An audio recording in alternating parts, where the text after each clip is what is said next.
the course of the game. Paul Oswaldson preparing to kick off for the Hamilton Tiger Cats. Ken Winey and Tim Jesse are back for Winnipeg. Tim Jesse will field it at his own 19-yard line. Winey will take the ball, actually.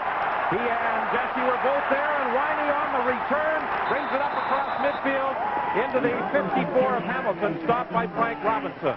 Good return by Ken Winey of 36 yards. An excellent return. Get that ball in good field position, going against the wind, and Lee Saltz has to be the happiest. He has got to get a ball control offense going, and going against the wind, there's no better place to start than at midfield. Well, the Winnipeg Blue Bombers lost all 3 regular season games to the Ticats. If you include the preseason contest, they are 0-4 against Hamilton this year. The first starting assignment against the Ticats for Lee Saltz. He gives to Tim Jesse, and Jesse is wrestled down as he hit the line of scrimmage. Darryl Corbin, the middle linebacker, made the stop. Well, this is the big area for Winnipeg today. I feel they must be able to run the football. That's why Tim Jesse's got to have a big game. Rick House will come up big for him. I really believe in a playoff, and everybody knows Murphy has to have the game that Murphy's capable of having. A gain of 1 for Tim Jesse. It will be 2nd and 9. Saltz had success last week against Toronto with the quarterback draw. I think the Ticats will be prepared for it. Pass over the middle, and that will be very close to a first down. Rick House makes the catch at the 42-yard line. Let's see where they spot it. If it is the 42, it will be a first down, and it is.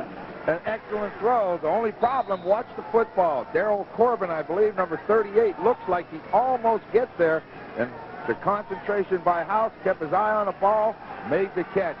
So for some reason, guys like House, I remember Alan Ford, come up big in big games in the winter. 1st and 10 Winnipeg from the Hamilton 42-yard line. This game just underway. Saltz looking to throw, and I think his arm may have been hit as he attempted to dump it off. Yeah, number 62 nose guard, Ronnie Glanton, got in there to pressure the quarterback. The Hamilton Tiger Cats have a good defense. We talk about them wanting to run the football. Darryl Corbin, the middle linebacker, has to stop the run. Tim Lorenz is going to rush the quarterback from that defensive end, and for today, he's going to drop off in pass coverage. That's going to be fun to watch. And Jim Rockford, the center fielder, is very physical back there. Lorenz playing that defensive end position in place of the injured Rod Skillman. He's out with a broken rib. Saltz is in trouble. He will be dropped back at the 52. Ronnie Glanton is the man who brought down the Winnipeg quarterback to the delight of this crowd at Ivor Wynne Stadium. He's only 5'10", but he weighs about 250 pounds, and he's extremely quick off the ball. And that's the key for anybody playing on the nose, and how quick you can get away from that center. And the biggest thing, talking to the coaches today, Don, they wanted Saltz to get back and get rid of it quick because they knew they were going to get pressure. Zatilny and Winfield are back for this 3rd down punt by Bob Cameron. 10-year Winnipeg veteran stands at the 45-yard line. Kicking into the wind, an end-over-end kick. It bounces away from Zatilny. Zatilny has to retreat to pick it up. Loses the football. Winnipeg's Ken Petway has recovered. Well, now we talked a little bit today. We were down on the field. It's a little slippery. These breaks, they got to take advantage. A big turnover with Petway recovering the fumble. Mistakes in a game such as this can often mean the difference, and the Winnipeg Blue Bombers hope to capitalize on the first error by Wally Zatilny. Well, I see him running with the football. He gets hit low and high. Terry Cochran, Paul Platney make the hit. The ball is recovered by Petway, and Don, that is a big one. Anytime you go into a football game, you want to get your offense on the field, too.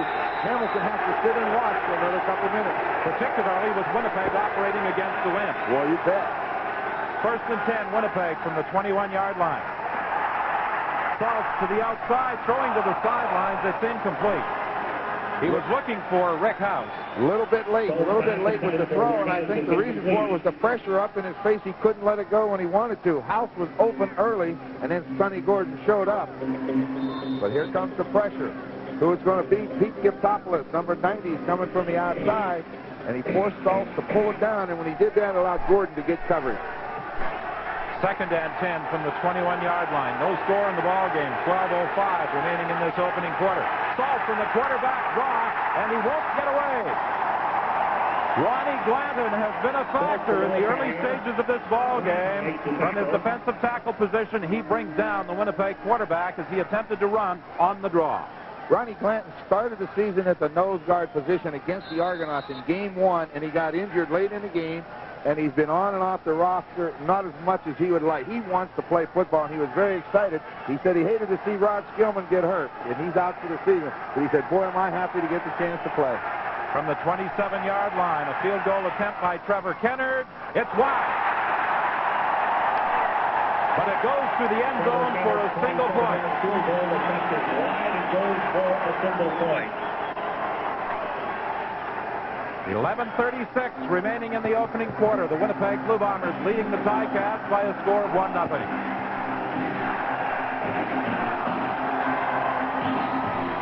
Some of the Winnipeg players on the field thought that kick had gone through. Yeah, quite a few of them. It's very unusual. The kicker always does, but when you see 3 or 4 guys thinking it's going through, didn't change anybody's decision. Let's take a look at it. Here's the ball in the air. Todd Dillon, the Tiger Cat quarterback. It's close, isn't it? The end zone look is inconclusive, but the official right there ruled that it did not go through. Derek McAdoo, the ball carrier. McAdoo, the ball carrier. Todd Dillon handing off to his running back, who has been the busiest of all Hamilton running backs during the course of the season. Surprising thing with the Hamilton situation, they've only thrown 2 touchdown passes against Winnipeg, and Todd Dillon's thrown both of them. You would think with Kerrigan having the all-star year that he had, he would have been the one to do it, but no, he didn't. Todd Dillon had. 2nd and 8, Winnipeg. Dillon is under some pressure. He dumps it off. Ball is loose. Winnipeg is recovered. There's a penalty flag in the play.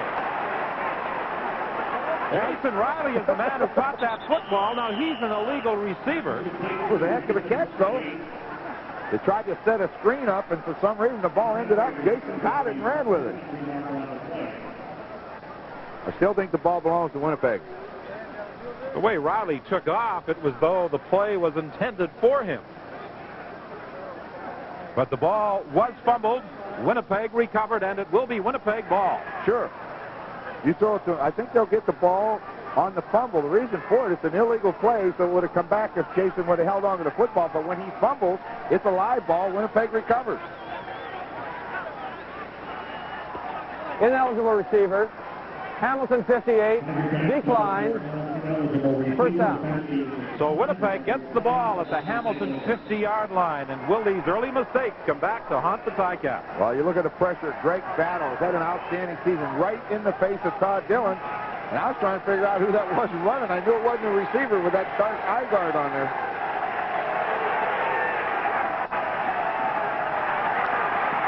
Saltz is going to throw deep, well over the head of Jeff Smith. It will be 2nd and 10, Winnipeg from the 50-yard line. Saltz in the game against the Toronto Argonauts, won last week, the semifinal at the Sky Dome, did not throw a pass of more than 20 yards. That's the longest completion that he has attempted so far in this game.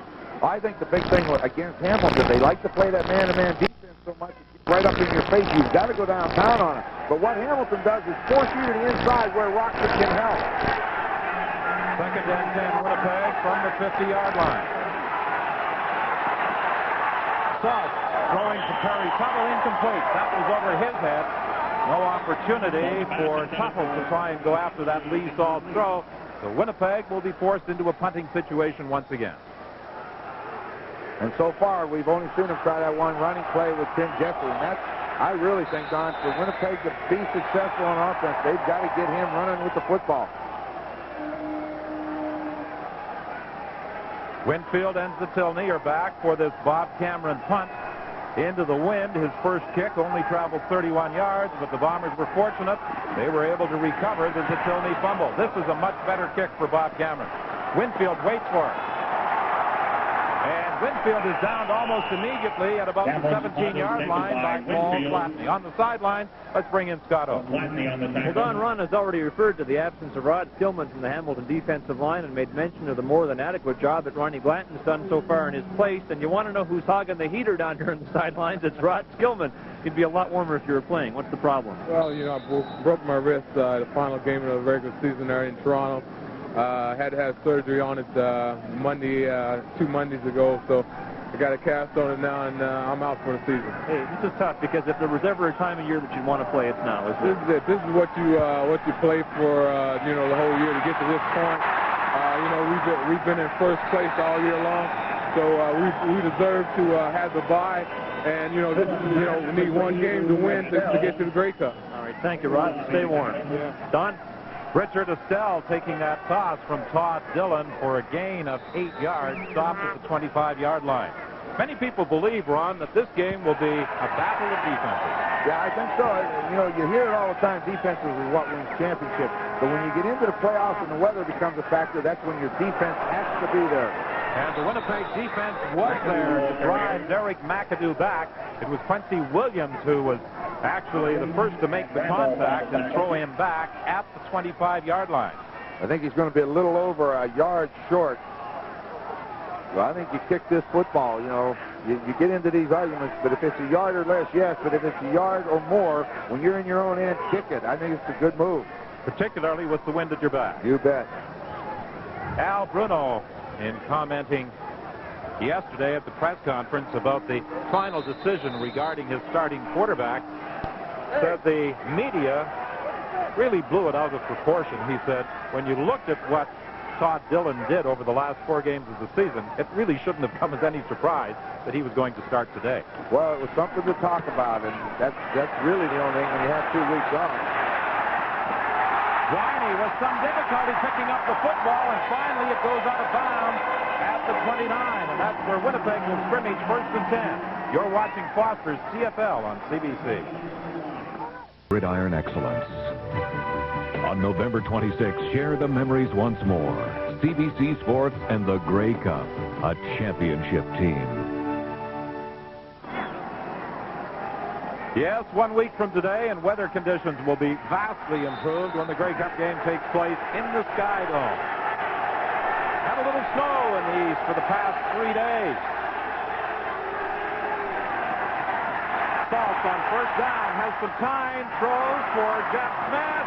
Forced out of bounds by the linebacker, Frank Robinson. He'll be very close to a 1st down. It's not a bad way to get your offense going. You know, they're going to play action, and then come back to Jesse. But what Jeff Smith does, he drives upfield and then crosses the field, and that puts Stephen Jordan behind him. It's like he's got something in his eye. But he caught the football, and then Stephen Jordan slipped, and he gets an extra yard or so, and it's 2nd down and 1. He went to the Winnipeg bench immediately.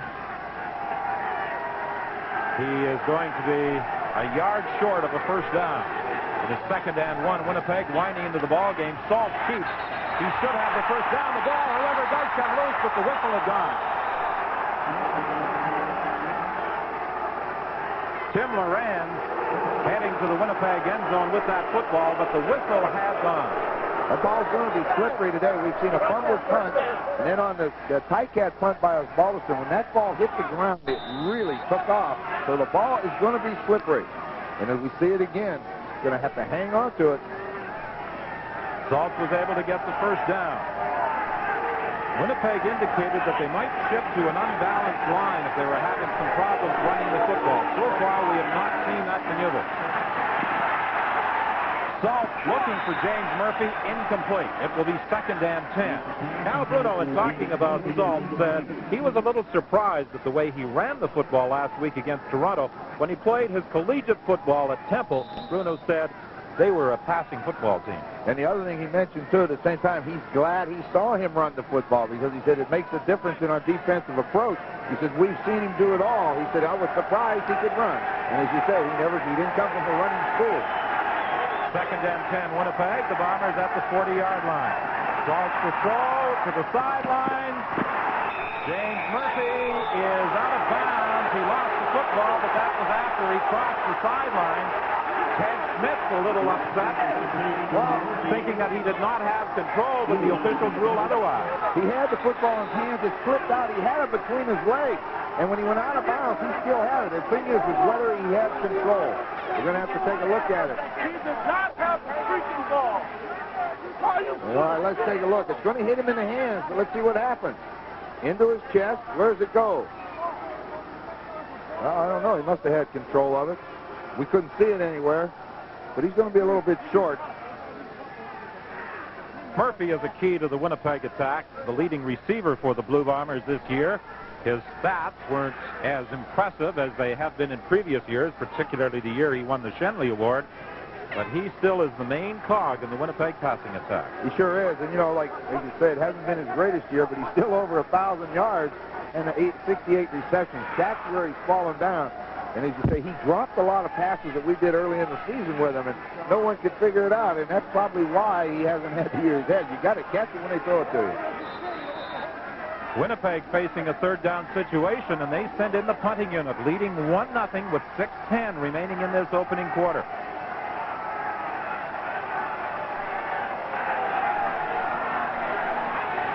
Movement at the line of scrimmage, and Winnipeg will probably retain possession, as it appeared to be an offside call against Hamilton. Winfield on the return, and he is brought down at the 28-yard line. But there was movement at the line of scrimmage. The Hamilton player, Napierkowski, jumped, and I think that is the result of the flag.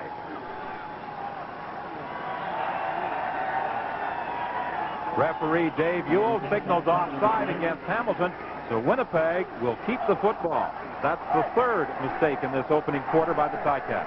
Well, we know they've had 2 weeks off. You get a little bit edgy when you get to the game, but the ball is right in front of you. Hamilton, first down. But you've given them a first down, and you'd have had pretty good field position. So now, can Winnipeg take advantage of it?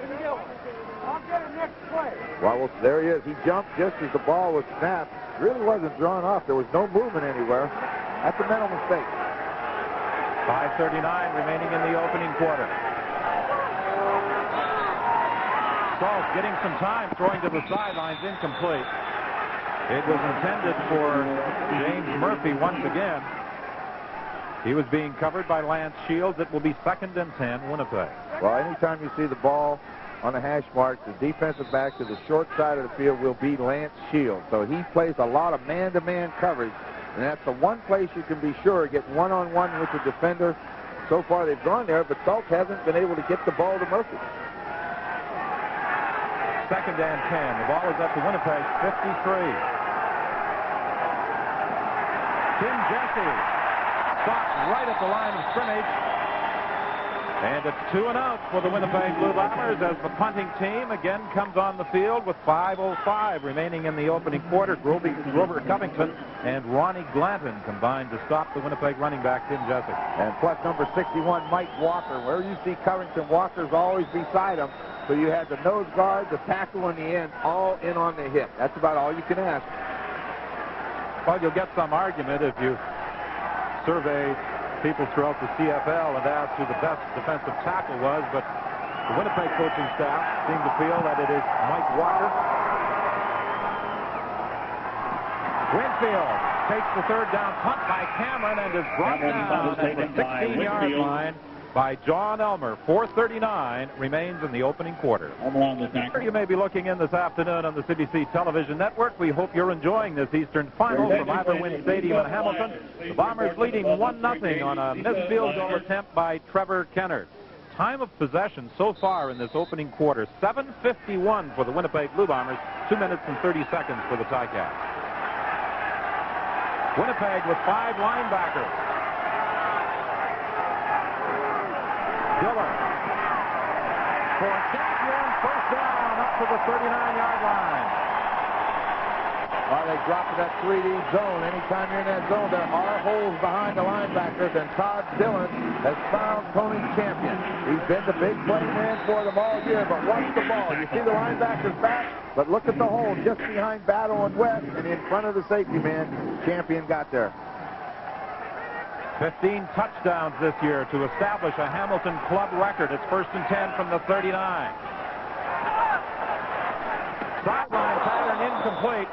He was looking for Champion again. It will be 2nd and 10. Tony Champion's had an outstanding season, the most valuable player in the Eastern Conference. He has to have the big day for him. He's the guy they look for. Rocky DiPietro, this is the day for slot backs. Weather's bad, good hands. He'll find a hole. And McAdoo, they need to get him running with the football. But that time of possession, it's limiting them to what they've been able to do. We haven't seen whether they can run the football yet. Todd Dillon brings the team up to the 39, 2nd and 10. The Ticats trailing 1-0. sideline pattern, incomplete. Richard Estelle was the target, and Hamilton will send out the punting unit. Tony Champion with an outstanding year. Most touchdowns in club history, 15. The most reception yards, 1,656, and the most receptions, 95. By far and away his best year, but I think the key was every year they had another receiver that they felt was the gunner. This year they didn't have one, and it was Tony's turn to come to the front, which he has done very well for them. No one expected 95 reception out of him this year. Ken Winey is deep. Jeff Smith is back with his third down punt by Paul Osbaldiston. He angles it towards the sidelines, and it takes the big bounce back to Winey at the 15. And Winey is forced out of bounds at the 22 by Lee Knight. The ball's tough to kick today, and it seems so far now, both times as Osbaldiston has hit it, it has swung to his left, and it has hit the ground. And when it hit the ground so far today, the bounce has gone to the Tiger Cats. This is the worst position that Winnipeg has started with. Now we see if they can get out. Winnipeg now is going to come out with an unbalanced line. Terry Cochran is out, and Nick Benjamin is into the ball game. This was a maneuver that the Winnipeg Blue Bombers have been working on this week. You see the three linemen to the left, and they hope this will enhance their running game. But they're going to throw. Cochran deep for Rick House, I should say, is deep, and he's going to score.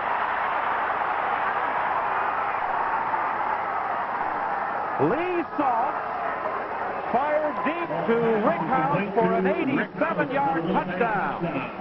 We just get done talking about the unbalanced line they wanted to run from. First play, Rick House, an absolutely great move to find the area. Saltz threw it away from the defenders, and when Rick House caught the football, Rockford had to try to make the tackle coming from the side, and he lost his footing, and it was over from there. Look at the throw. Watch Rockford. Now, he looks like he's going to get it, but you cannot change directions on this field real well today. You called it right. There was no way they were going to catch him now. An 87-yard touchdown for Rick House, and he celebrates with an unusual maneuver, bouncing the ball off his helmet in the end zone. And on the convert attempt, Bob Cameron, who holds for Trevor Kennard, was unable to hang on to that football. The wise thing he did is to go ahead and take the football and fall down with it. He wasn't going anywhere. He's going to get sacked. Don't fumble it because they can pick it up and run with it. So the ball must be slippery. Cameron's very, very sure-handed. Well, the snow appears to have stopped here at Ivor Wynn.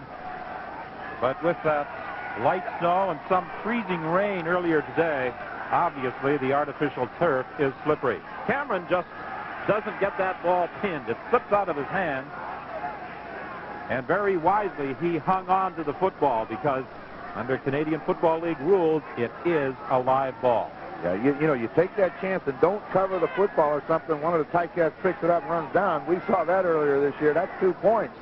So, okay, you lose the one, but don't give them 2. 2:33 remaining in the opening quarter. Winnipeg leading by a score of 7-0. Tilney and McAdoo are back for this kickoff by Trevor Kennard. It's a short kickoff. What a big hole. Ed Gallivekis just went barreling up the middle and got to the Winnipeg 34-yard line. It really opened up for him. It almost looked like it was a planned return like that, but you know when you see the guy in the second line catch it, no, that's never in the plan. The ball hit Gallivekis. He went straight ahead, and there was a heck of a hole for him to run into. 32 yards on the return for veteran linebacker Ed Gallivekis, but it was strange the way this opened up.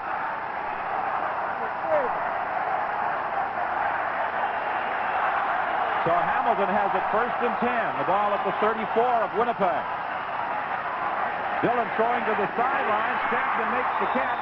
He's bounced out of bounds by Rod Hill. You know, Rod Hill's one of our defensive keys today, and the reason he is, Rod Hill supposedly last week had a little bit of a hamstring pull, and there was some concern as to whether he was going to play. He's going to have a tough job. He's got this man, Tony Champion, one-on-one. The big thing is here, he caught the football, but don't gamble anything. Get him out of bounds because of the footing. We'll see somebody else slip. Champion with 15 touchdown catches. Rod Hill with 12 interceptions during the course of the year. Interesting battle. McAdoo tried to cut back inside and slipped after a pickup of about 2 yards. Well, we talked about Rod Hill as one of the defensive keys. Got to see how healthy he is because he's got the big job today with Tony Champion. Ramel Andrews had a good week last week rushing the quarterback, so that's what they need up front, pressure. And Greg Battles had an outstanding season, and we've already seen him today in the face of Todd Dillon on that illegal catch by Jason Riley. Earlier, Winnipeg was going with 5 linebackers. Now Ramel Andrews is back in there. Pass is knocked down. Right at the line of scrimmage, it was Ramel Andrews who got the hand up along with Sam Nicholas. What they did is they read the zone defense, and both of the backs, in that case it's McAdoo and Tommy, check out underneath, and he tried to dump it off underneath and watch it get knocked down. You see McAdoo right out to the right of your screen. They try to throw it. Nicholas gets that hand up, bats it away, because if McAdoo catches it, he's got the first down. Field goal attempt by Paul Osbaldiston from the 27-yard line. 55 seconds remaining in the opening quarter. Winnipeg in front 7-0. It's now 7-3.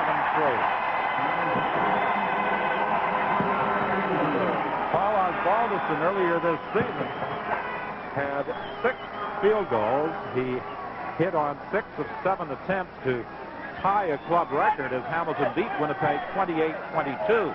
And looking back at the 3 regular season meetings, Ron, not much difference between the two teams. 28-22 on July 20th for Hamilton at Winnipeg Stadium on September 22nd in overtime. 2019 Hamilton on October 15th.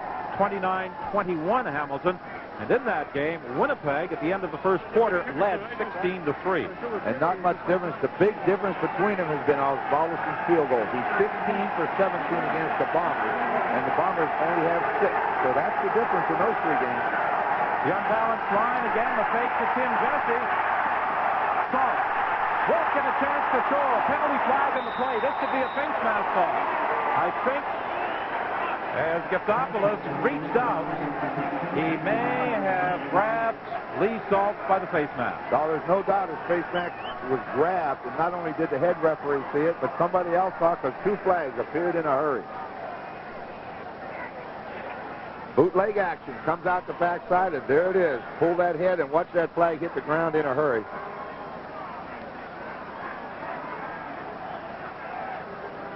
So from a lot, the Winnipeg Blue Bombers will get a gain. Major foul, face mask, Hamilton number 90. First down. And that's the 4th Hamilton mistake of this opening quarter. You know, you only get away with making mistakes so long, and then they start catching up with you. And that's a big one. Saltz is sacked for a loss. It looked to me like Darryl Corbin was going to get him on the bootleg action, and he missed him. And then Giftopoulos come in late and got hold of that face mask, and it hurt him. So it's 1st and 10 Winnipeg. The Blue Bombers at their own 50-yard line. Handoff to Tim Jesse. He has had no success. Giftopoulos atones for that earlier miscue by dropping Jesse for a loss of 1, maybe even 2 yards. See, the big thing, when they put that unbalanced line in there with Nick Benjamin on the same side with Walby and Bob Molly, you're going to assume they're going to run to that side. That's where they want to run. So Giftopoulos from his weak side linebacker position will flow to that side, and as he was right there to make the hit. 2nd and 11, Winnipeg. Unbalanced line to the left side. Saltz to throw, won't get a chance. Ronnie Glanton again. Having a pretty good day, isn't he? 5'10", 250, but the quickness is paying off. The end of the first quarter, you're watching Foster's CFL on CBC.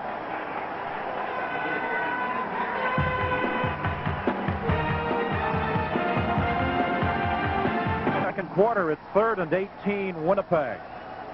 Each time Winnipeg has shifted to that unbalanced line, we've anticipated that they would run, but they've thrown the football from that formation. 3rd down kick by Bob Cameron. It bounces to Winfield, and then Zatilny comes over. He gives it to Winfield, and Winfield is dropped back at the 16-yard line. Bert Cummings was the first man downfield to make the tackle, a young man who today is celebrating his 24th birthday. Todd Dillon comes in hitting 55% of his passes on the season. The big thing, the decision I think Al Bruno was looking at is that Mike Kerrigan didn't have a good second half in his game back against the Argonauts. If he starts them, then Dillon comes in off the bench, which he is good at. The question is now, if they have to go to the bench, how will Kerrigan do? But he needs to get, Todd Dillon needs to get this offense going. McAdoo stopped immediately by James West. How important is James West to the Winnipeg scheme? Well, Mike Riley said that he provides the emotional lift, and he said when he returned from his injury, you could feel it among all the players on the team. So they were all talking about it. West's back this week. He's back this week. I'll tell you, when you get a guy that the players respect, even if he's on the field doing nothing, the players are happy, and they were really happy to see West come back. Dillon on 2nd and 10, throwing over the middle, and a fine catch is made by Richard Estelle for a first down up to the 37-yard line. Got back, took his time, waited till Estelle got in the open and threw it. Estelle's a heck of a target at 6'2", with a wide receiver. He's got good speed. We see Cummings, number 7, back here, but what's coming right in front of him? Looks like he's throwing it to Cummings. Estelle, with those long arms, reaches out and gathers it in. Battle had pretty good coverage. You can't stay with the receivers that long. McAdoo, the ball carrier, and McAdoo runs it out for another first down with a 49, stopped by James West.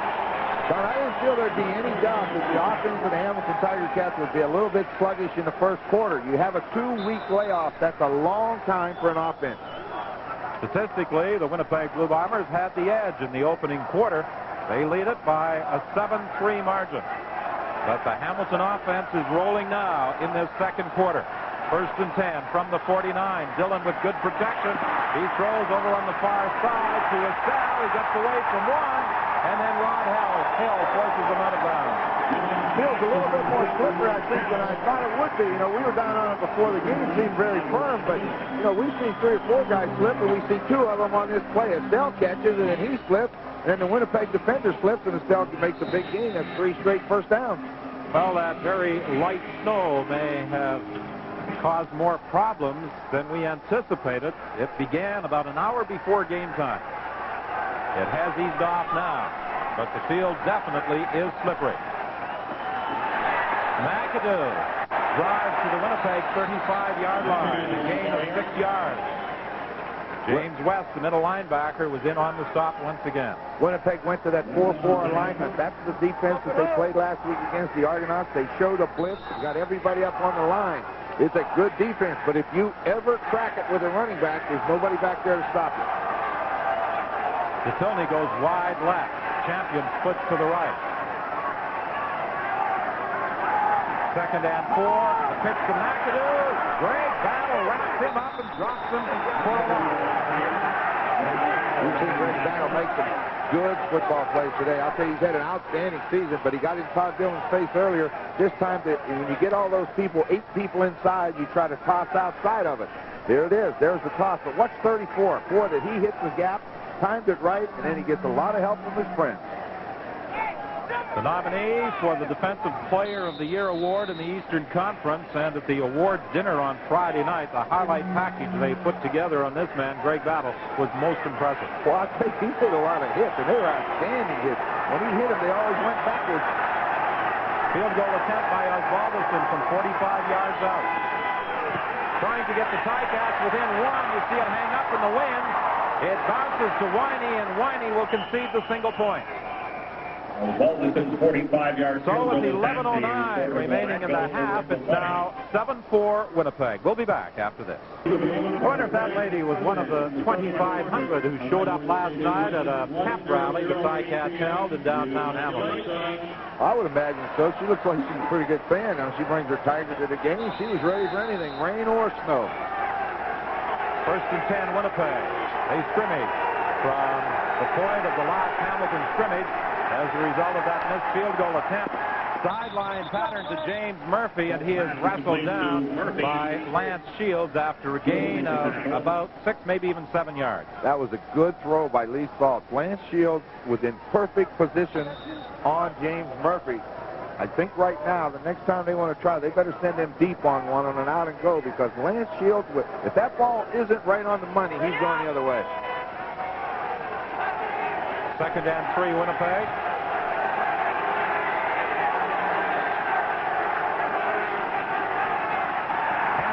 Tim Jesse. He's not going anywhere. Darryl Corbin, the middle linebacker, made the initial contact. 24, 6'2", 230-pound middle linebacker.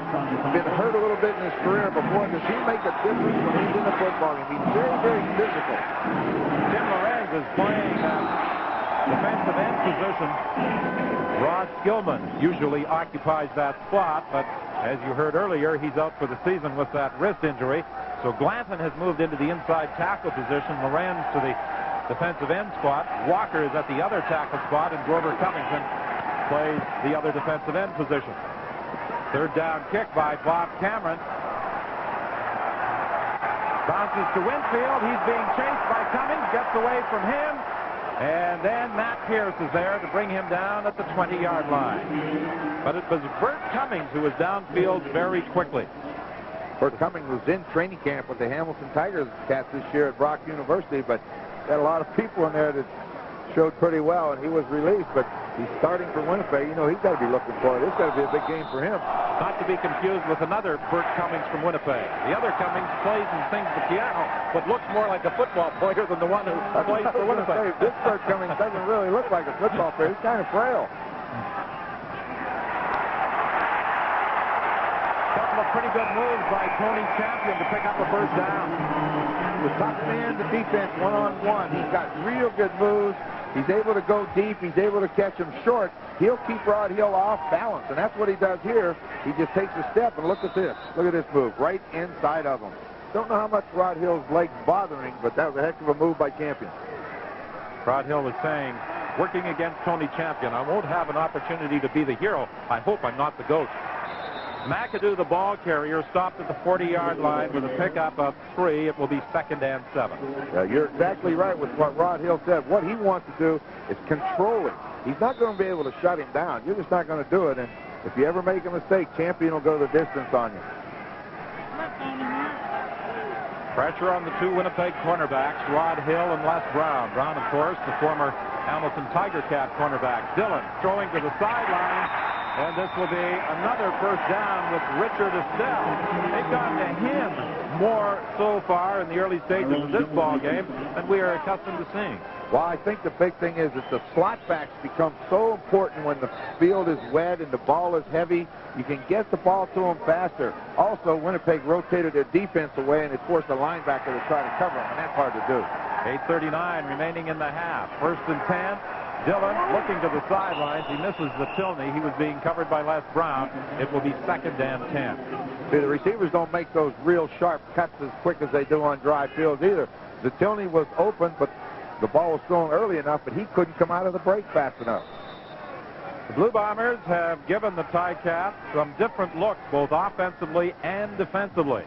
The task of this man, Todd Dillon, is to read what they're doing defensively. And have the right play called at the right time. Here they come. He dumps it off, incomplete, intended for McAdoo.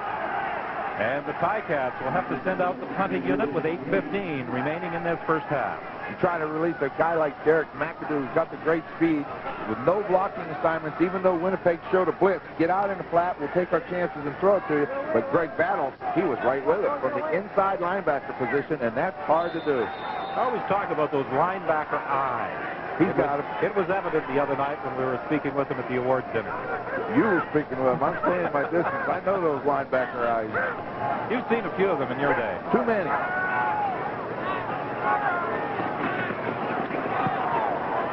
Driving kick by Osbaldiston.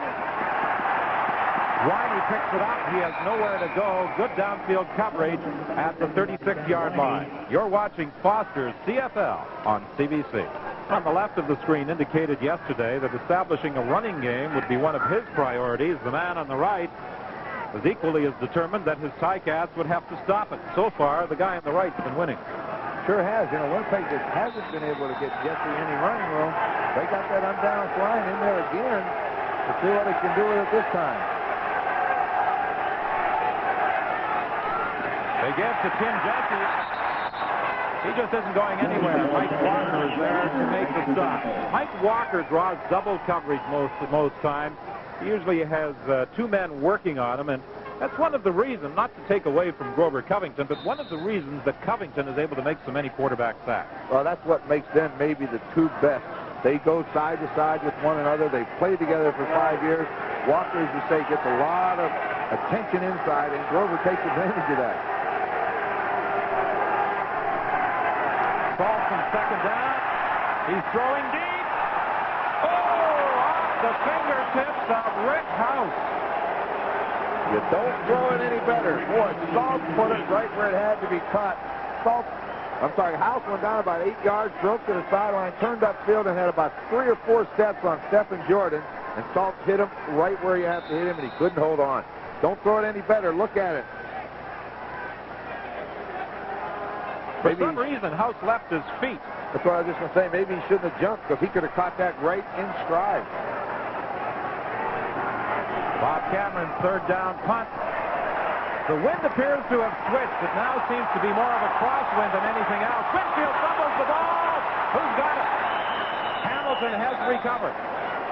With 6:35 remaining in the half, the Ticats are able to come up with that loose football.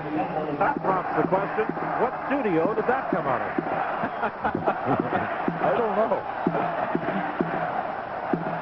7-4. The Hamilton Tiger Cats trailing the Winnipeg Blue Bombers. 6:34 remaining in the first half of this Eastern Final at Iberwin Stadium. First and 10 Hamilton from the 48-yard line. Drop play with McAdoo. And McAdoo runs into 3 Winnipeg defenders, Tyrone Jones and Greg Battle among them. Brought James West on a blitz to the left side of the center, and the draw was run to the right side. That's what opened the hole. But Battle will fall back to the inside along with Tyrone Jones to make the hit.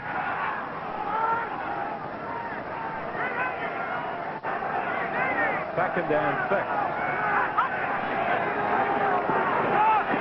Dillon throwing deep for Winfield.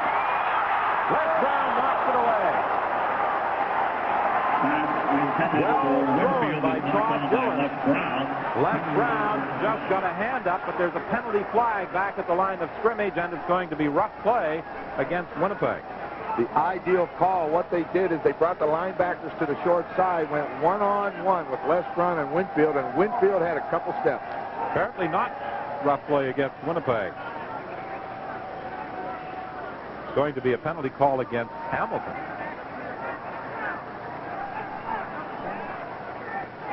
Unnecessary roughness. Hamilton, number 58, after the play. Third down. He took a swing at one of the linemen standing there, and the referee was just watching him, and he saw it all the way, and it was in the view of everybody. Jason Riley was guilty of the rough play call. It's not often you see rough play called against the offensive team. Well, you're exactly right. Usually the defense is piling on or something, but clothesline and receivers or whatever. But that time the lineman, he took a swing at one of the Winnipeg linemen. Paul Osbaldiston with a low driving kick. Jeff Smith has some problems handling it. He wisely dodged on the football. Osbaldiston's foul is taken by Jeff 5:30 is the time remaining in the half as the offense moves on. Let's swing down to Scott Oak. Well, Don, a lesser person would be intimidated by the pressure situation that Lee Saltz finds himself in today, but this young fellow, the Bombers' starting quarterback, exudes confidence. We'll meet him in a feature report at halftime and inside the CFL. And we'll go live to Edmonton, where later today the Eskimos and Saskatchewan Roughriders will battle for a trip to Toronto. We'll hear from John Gregory of Saskatchewan, Joe Faragelli of Edmonton at halftime and inside the CFL. Winnipeg leading by a score of 7-4. Saltz is being chased out of there, gets away from Walker, throws the football incomplete. They wanted to fake that screen out to the flanker. They set him back. They were going to throw that quick screen, and at the same time they had Rick House go up and fake a block and take off deep, but he didn't fool Stephen Jordan. He was with him step for step. And then he was lucky to escape Mike Walker, and if it's not tipped, Jeff Smith is open over here. That's who he was throwing to. Tim Lorenz is the man who tipped that ball. It will be second and 10 Winnipeg. The Bombers at the 43-yard line. Winnipeg leading by a score of 7-4. Almost intercepted.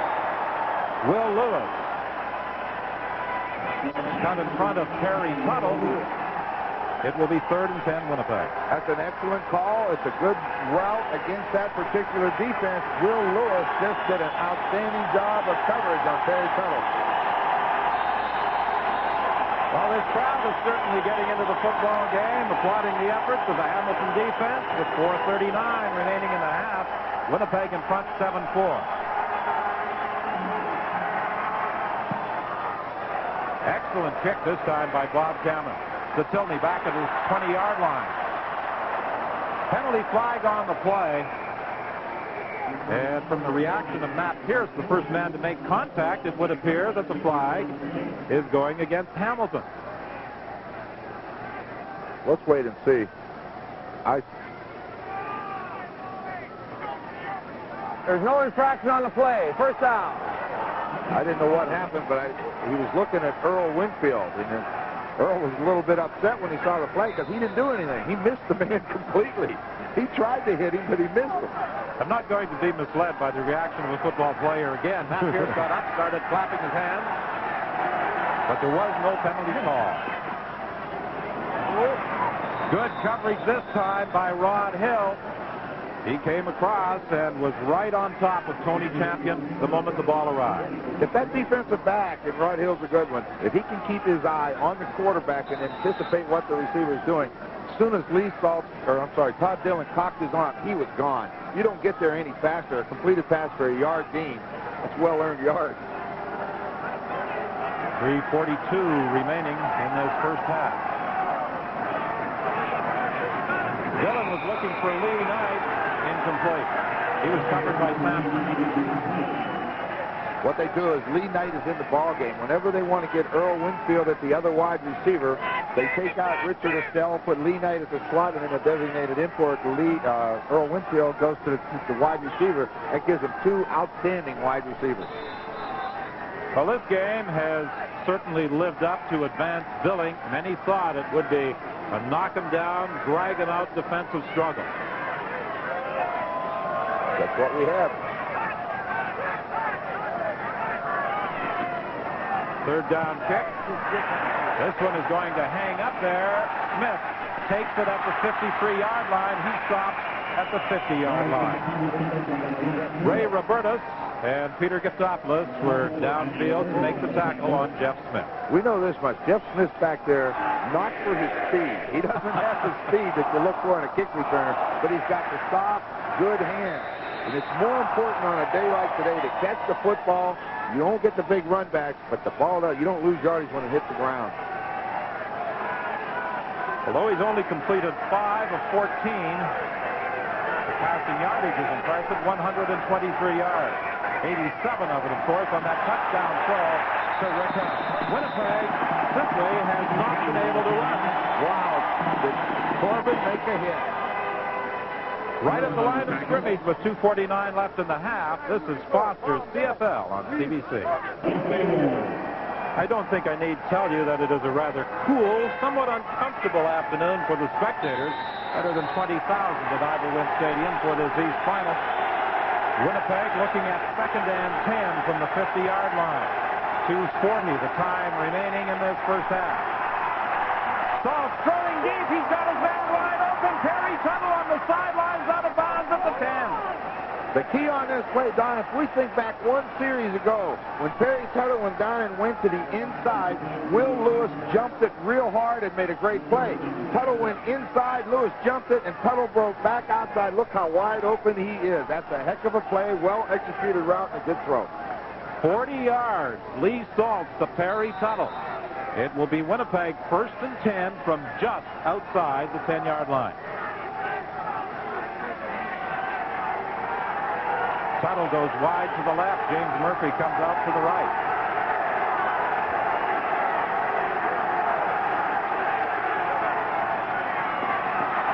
Tim Jesse is being decked right at the line of scrimmage. The Hamilton front four, they're winning the battle on the line of scrimmage versus the run. And the key's going to be, if you can't run, can they keep them off the quarterback? And that's going to decide whether Saltz has time to throw the football. You don't negotiate big contracts with this type of statistic, 7 carries for 2 yards. Because of hard wouldn't. That's the individual stat for Tim Jessie.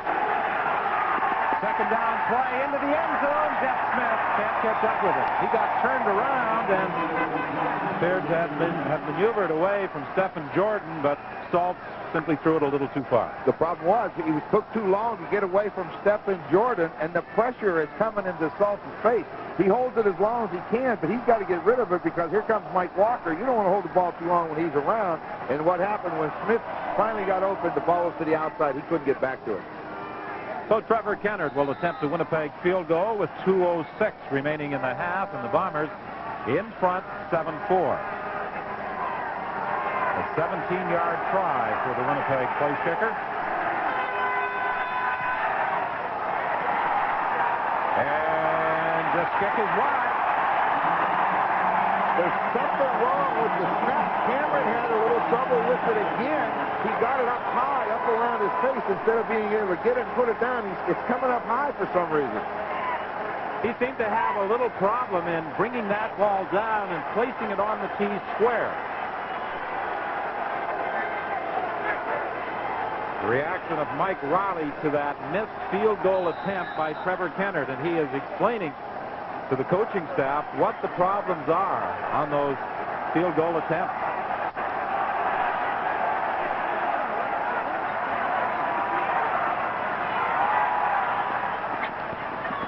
Rod Hill came over to deflect that one away from Tony Champion with 1:50 remaining in the half. Winnipeg in front by 4. You know, Don, I was looking forward to the matchup today of Hill and Champion. It's a natural. And Hill got beat on that one early on the good move, but boy, he has been right, reading everything just perfect in the last quarter. Rod Hill, who perhaps may be the most talkative football player in the Canadian League, coming up with a key defensive play there. It's 2nd and 10. Hamilton from the 35. Dilla drilling it over the middle, incomplete. Looking for Rocky DiPietro. Les Brown is running with him and getting some help from the safety, Bert Cummings. You know, talking about Rod Hill the other day, it was Friday when they were down here practicing. It was extremely cold and the wind was howling. And then at the press conference, the discussion came to Rod Hill on this injury. Well, I didn't know he was hurt, and I didn't really realize. I thought I'd go out there if he's working out. Well, the head's covered and things like, I don't know. All of a sudden, I hear this guy go, "Hey, Ron, how you doing?" I knew he was there. He can't pass up a chance to talk. Well, he also plays the corner exceptionally well. Andover and he has to chase it. Riley picks it up at the 35-yard line and won't go any further. He's forced out of bounds by Lee Knight with 1:33 remaining in the half. When the ball is bouncing around like that, you have to be very, very careful. What you have to have confidence in as a punt returner is that they will not allow the kicker to come down and recover. That time they had him covered pretty well, so he doesn't have to be in a hurry and make a stupid attempt and fumble it. Lee Saltz has delivered a couple of big passes particularly well. One to Rick House for a touchdown, another to Rick House that he should have caught, and of course that 40-yard gain to Perry Tuttle. 1st and 10 Winnipeg from the 35-yard line. He's getting pretty good time. He's going to throw this one deep for James Murphy. It's incomplete. He's very wise, or very lucky, I should say. Whenever you throw the ball to the middle of the field and you don't throw it on time, or what coaches refer to as throwing late to the middle deep, if you take a look at that play, they had 3 black jerseys there. You're usually going to get it intercepted. Mike Riley was saying that Hamilton this year is much better in man-to-man defense, and he said their defensive scheme is to try and take you out of things you do on time plays. And he says that really is the key to their defense. It sure is. Drop play with Lee Saltz. He won't go anywhere. Frank Robinson throws him for a loss. To add further to that, Don, when you can play man-to-man coverage, and if you can channel those or force those receivers to the inside, you have a guy like Rockford in there with great speed. He can help you. So that's why you're going to see quarterbacks like Saltz hit the big plays on them, but not the short 10, 12, 14-yarders. 1:18 remaining in the first half. Winnipeg leading by a score of 8-4. Bob Cameron stands at the 20-yard line for this third down kick.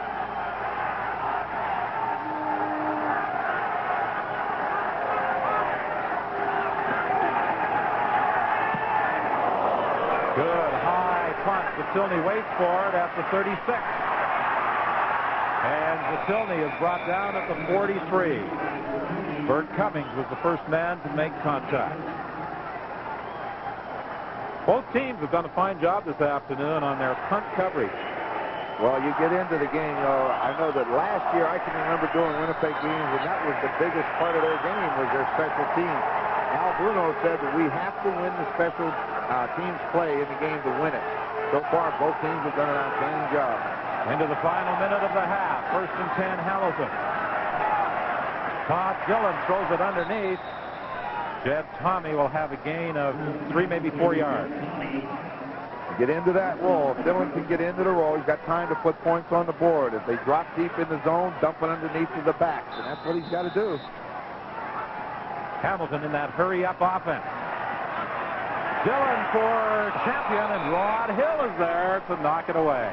This has been an interesting battle all afternoon. But you don't cover it any better. It looked to me like champion was open, and all of a sudden number 10 just shows up like he's playing volleyball. Down, break to the inside. The ball has to be thrown down low, because watch Hill. Just go up like a block. That's excellent cut. You don't do any better. That's excellent. What I enjoy about Rod Hill, he's so nonchalant when he makes a play such as that. Well, he did there. I mean, it just looked like I do this every day. I don't have to worry about it.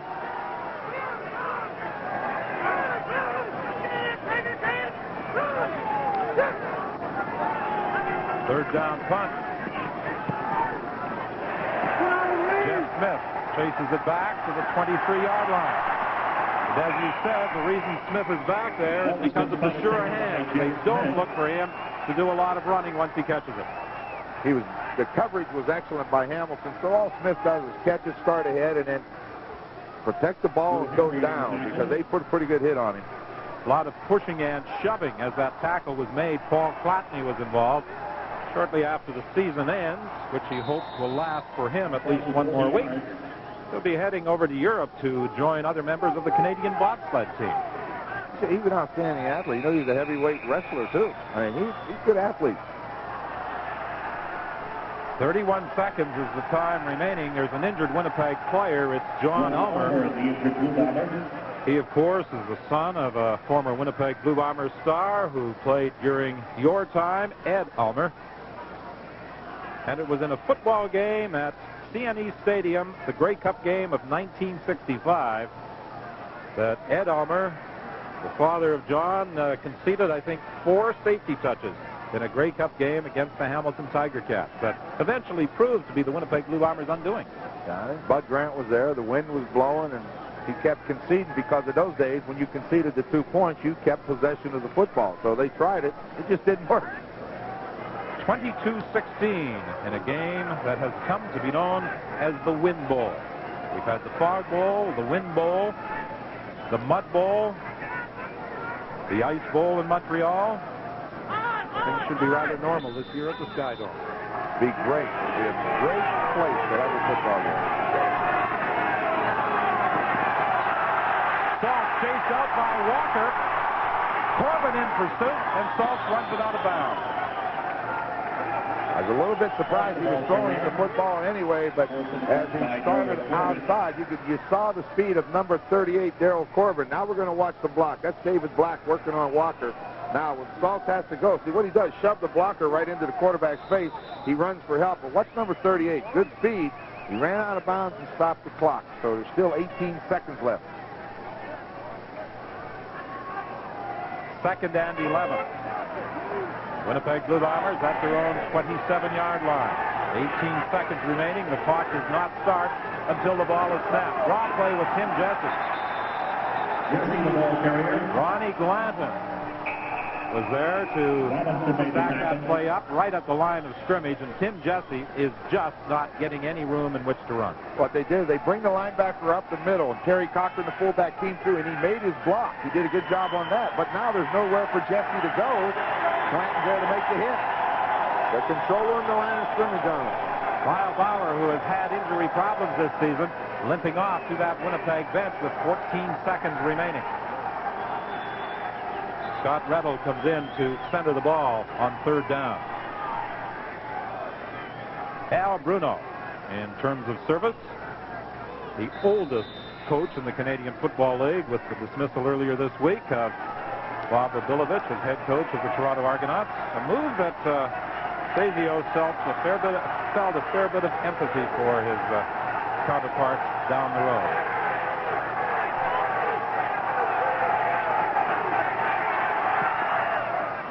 Just one man back, Zatilny, for this third down kick. And Zatilny goes down at the 53-yard line with 8 seconds remaining. It wasn't a bad move. Get down quick. Stop the clock. Maybe get a chance to throw about a 10-yard pass and get Osbaldiston to try a field goal. Wally uses his head. Zatilny's a good kick returner. In fact, on the Eastern Division All-Star team, he was the Special Teams Player of the Year. Zatilny goes wide left. Champion comes out to the right.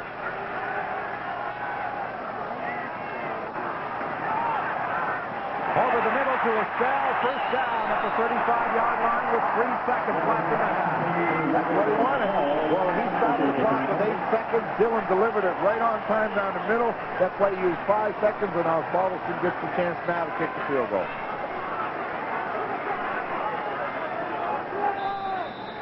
.233 points this year for Paul Osbaldiston.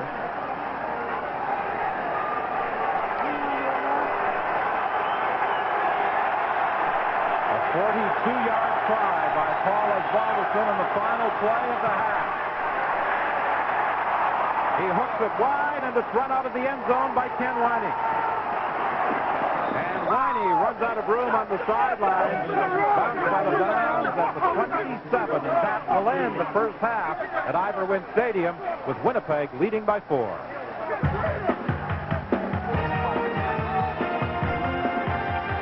In 1909, the Grey Cup has rewarded gridiron excellence. And for more than 3 decades, the heroes and the moments which have made the game great have been captured and brought home to Canadians by CBC Television. A legacy of quality broadcasting, capped each November by the showdown for the national title. On November 26th, share the memories once more. CBC Sports. The CFL on CBC. Brought to you by Foster's Lager. Proud to bring you the best of the CFL. And by Priority Courier, official courier of the Canadian Football League.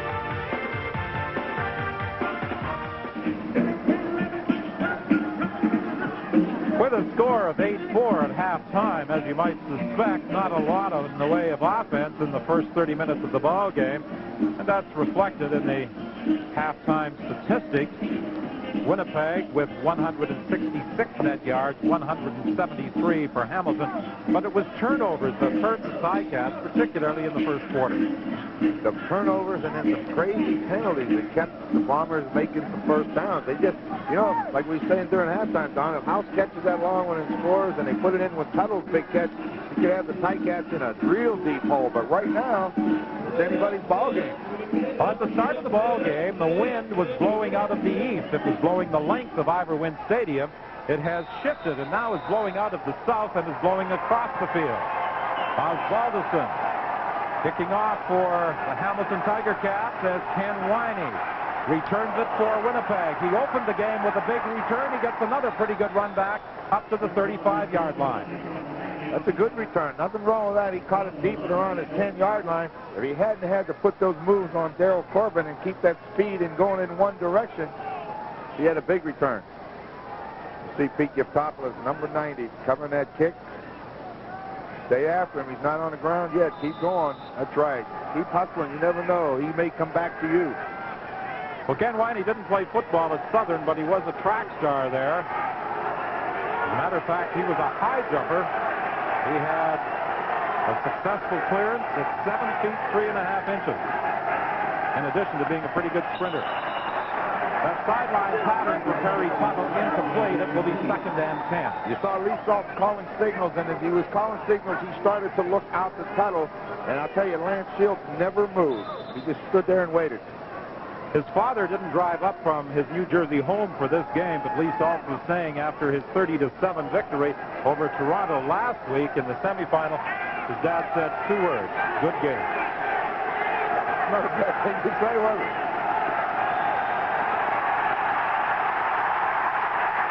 Saltz is in trouble at the 25-yard line. Ronnie Glanton again making the sack. That was a good pass rush by that Hamilton front four. They dropped a couple backers out. There were 3 black jerseys that had Saltz around, and finally Glanton's the guy that gets the sack. So you see right here, there was one, and then Glanton comes in from the backside. You see Corbin was waiting, Lorenz was waiting. They're all going to get a shot at him. A Livingston University product, Ronnie Glanton with the 3rd sack of the afternoon, and Bob Cameron stands back at his 11-yard line for this 3rd down kick. Winnipeg in front, 8-4. Winfield has to retreat to his 41-yard line. He gets away from the initial wave of tacklers, but good containment on the part of those outside people for Winnipeg. And it is Matt Pierce who makes the stop on Winfield. And Mike Kerrigan, just as you were talking about, Don, I was a little surprised he went that quick, but he's been the guy. You know, all year was the starter. He's got to get the start in good. He had a bad second half against Toronto. He needs to get underway in a hurry. He doesn't have time to mess around today. He's got to hit him and hit him quick. Mike Riley was asked if he thought he'd see both quarterbacks. He said, I hope so. That means we're doing something right. Not a bad line, is it? Kerrigan looking for a cell. It will be 2nd and 10. That wind is doing something. I was watching that ball because it was thrown right in our direction. It started out like it was going to be right on the money to Estelle, and all of a sudden it just disappeared over his head. The Winnipeg Blue Bombers doing another switch of personnel defensively.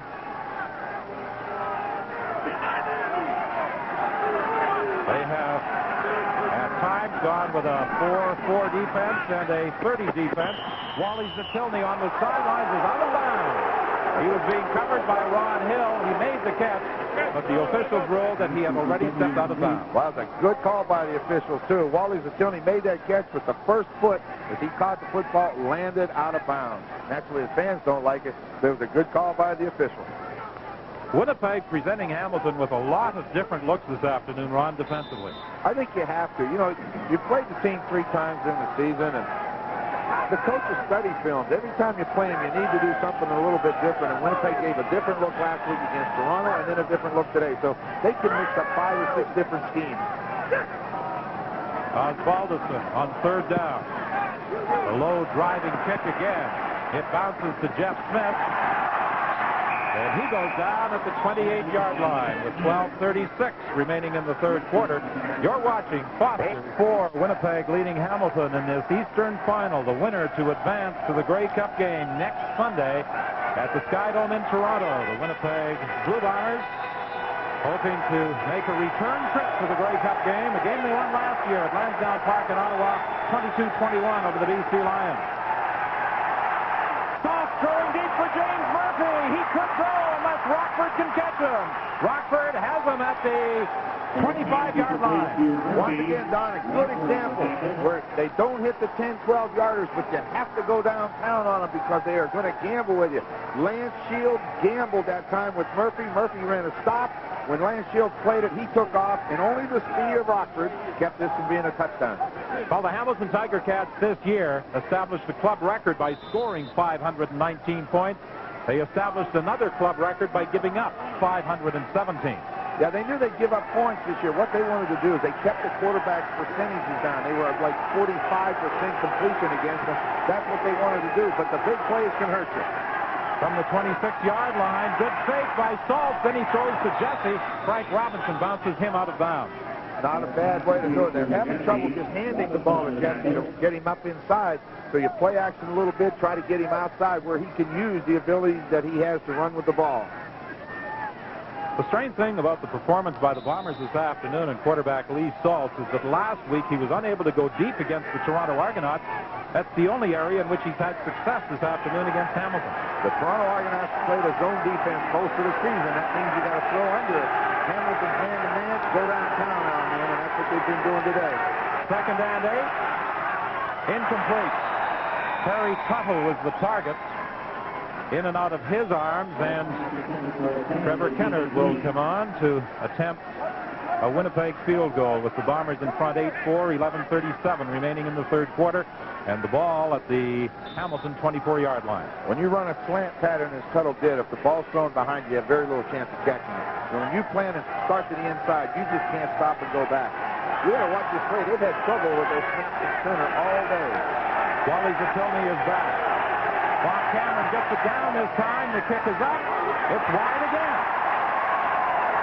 Wally Zatilny in the end zone is going to run around before dropping to a knee to concede a single point. So there have been 3 missed field goal attempts by the Winnipeg Blue Bombers. 9-4 the score. Trevor Kennard has had his problems. When you look back on the field goals he has attempted, the pass that Rick House could have caught, the Bombers could just about have this one out of reach. Well, they could have a heck of a lead going right now. They keep letting them in the football game. Let's watch the snap. Good snap, get it down, get the laces away. There you go. Nothing wrong with the hold that time. You got to make it. Boy, you're giving the Ticats too many chances.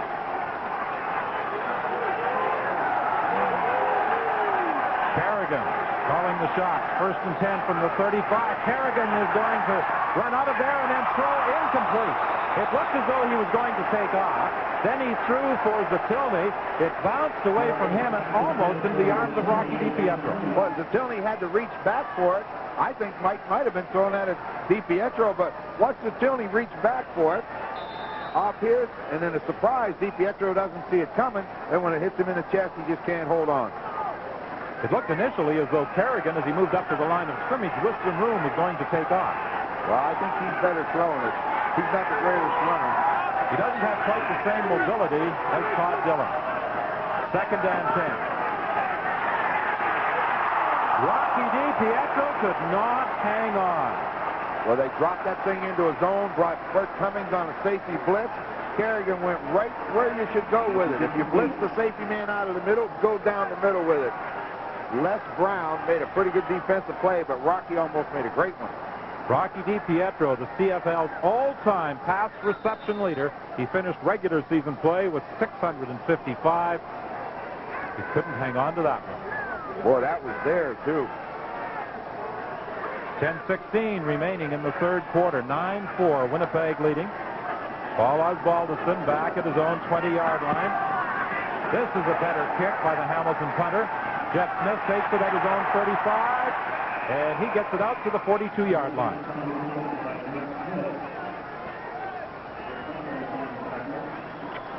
A week from today, all the excitement of the 1989 Grey Cup game comes your way on CBC television from the Sky Dome in Toronto, beginning with our pregame show at 4 o'clock.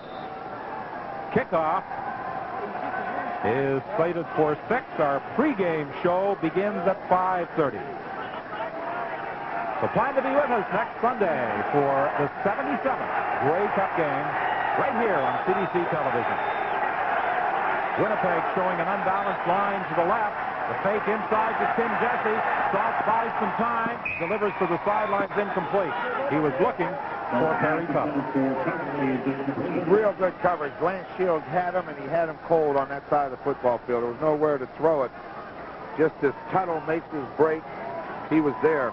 What he had to do is throw it quick to Smith in the flat. You see Corbin come in, and he held up on him. Sure, he hit him and bumped him, but he holds up. Never going to get called for that. You have to hit the quarterback. 2nd and 10, Winnipeg. The ball just shy of the 42-yard line. The Bombers lead by 5. Saltz for Rick House. Incomplete. Rick House has scored the only touchdown of the football game on that 87-yard pass in the opening quarter. He sprints to his left, and when you have to throw the ball that quick, only 10 yards, a lot of times you see what happens. You don't get your feet set, you can't get it there quick enough. You just got to be a little bit quicker or hope the receiver can go a little deeper.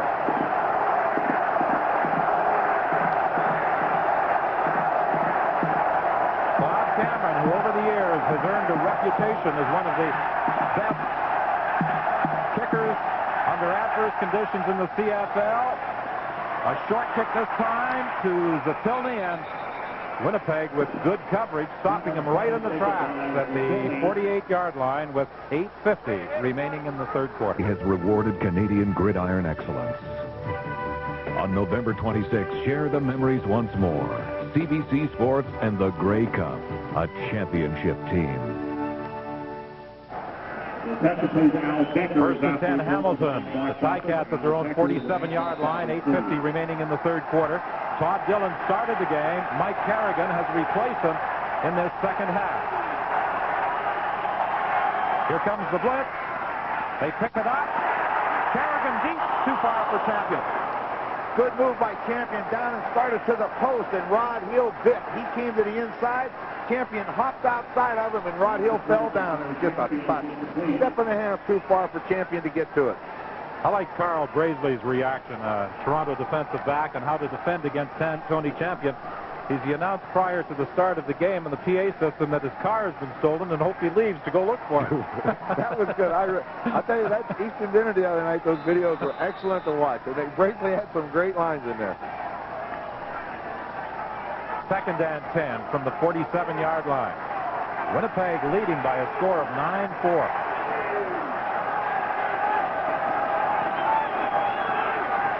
Kerrigan delivers it over the middle, and McAdoo is going to be about a yard short of a first down. Well, with the spot on, it looks right down in front. It's going to be a little more than a yard. It's a big decision, but it's a little bit more than a yard.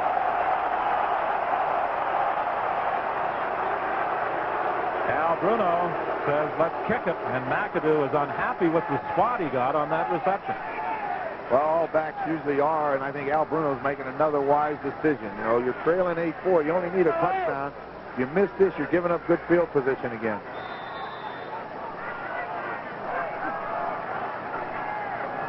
I can't read very well either. Paul Osbaldiston looked as though he was going to throw that football, and then on the run kicked it, and Jeff Smith brings it back to the 25-yard line. 7:46 is the time remaining in the third quarter. Winnipeg in front by a score of 9-4. Well, the Grey Cup game takes place on Sunday at the Sky Dome in Toronto. On Saturday on CBC Sports Weekend, we'll bring you the Grey Cup Parade and the wind-up to the Royal Winter Fair. That all begins at 1:30 Eastern Time. And, of course, on Sunday, our Grey Cup coverage with countdown to Grey Cup beginning at 4 o'clock and Grey Cup game coverage starting at 5:30. All on CBC Television, your Grey Cup network from coast to coast. Saltz throwing for Tuttle, first down up to the 50-yard line.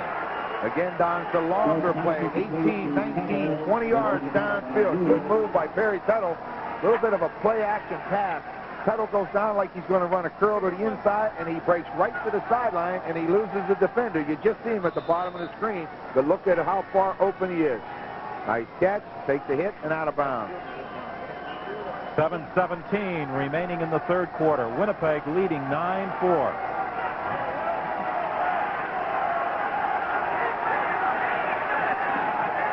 The pitch to Tim Jesse. He gets outside and then is forced out of bounds. And Jesse runs into that wall that is very close to the playing field here at Ivor Wynn. Fortunately for the Winnipeg Blue Bombers, and I'm sure Coach Mike Riley breathes a sigh of relief. He is able to get up and run back onto the field. Well, they start Terry Cochran to the wide side of the field, bringing back in motion, trying to toss outside. Only Jesse's great speed enabled him to get outside of the pursuit of Daryl Corbin. 3 yards, the longest carry of the afternoon for Tim Jesse. And that toss from Lee Saltz dangerously close to going behind him. It sure did. Second down 7. Saltz is in trouble. He won't get away from the pursuing Tim Malin. Don, as you mentioned earlier, he's normally the nose guard, but with the injury to Skillman, Glanton takes his spot. He moves out to the position that he's more at home with, and that's the defensive end. He wants to throw it quick. If you can't throw it quick, you're in trouble. The linemen are expecting you to throw it quick. They're keeping them out of your face in a hurry, but you have to get rid of it. If you don't, that's what happens. Looks as though he may have been attempting to throw quickly to Tim Jesse, who was knocked down. That's right, that's the ideal situation. Knock that receiver down. The quarterback can't throw it. He has to pull it down, and when he does, the rush can get there. 6:33 remaining in the third quarter. Cameron punting from his 29. Winnipeg leading 9-4. High snap. Cameron hauls it down. Penalty flag as Natilny draws a no-yard call. A short kick by Cameron that time, and Natilny appeared to have at least 2 Winnipeg players trapped within that 5-yard area. Yeah, definitely no yards. And the big thing is now this is going to give the Ticats again good field position. No yards. Winnipeg 29. First down. Keep giving them good field position. Points can be scored. So far, the game's gone the way Winnipeg wanted it to go. A low-scoring game. Defense is being stressed, but you keep waiting for something to happen. The Ticats have not been able to come up with the big play. It's a credit to the Winnipeg defense. First and 10, Hamilton at the Winnipeg 50-yard line. 6 minutes remaining in the third quarter. McAdoo takes the handoff, and he struggles inside the 45. Finally pulled down by Greg Battle. Good job of running.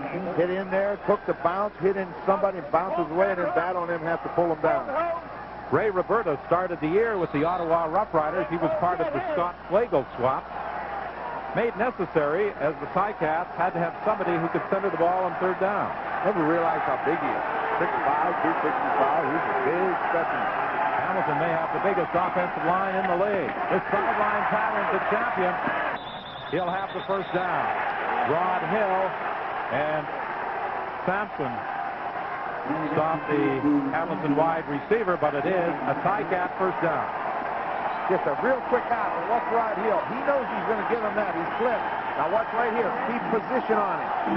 Make him go back in there where you get help. You don't play it any better. You gave him the completion, but he didn't get too many more yards after he caught it. First and 10, Hamilton. The ball at the Winnipeg 39-yard line. The pitch to McAdoo, looking for some blocking help. And McAdoo goes into a pile-up at the 32. Cummings and Battle stops McAdoo. Going to change the defensive alignment. We're going to see that 4-4 alignment, I think, coming up.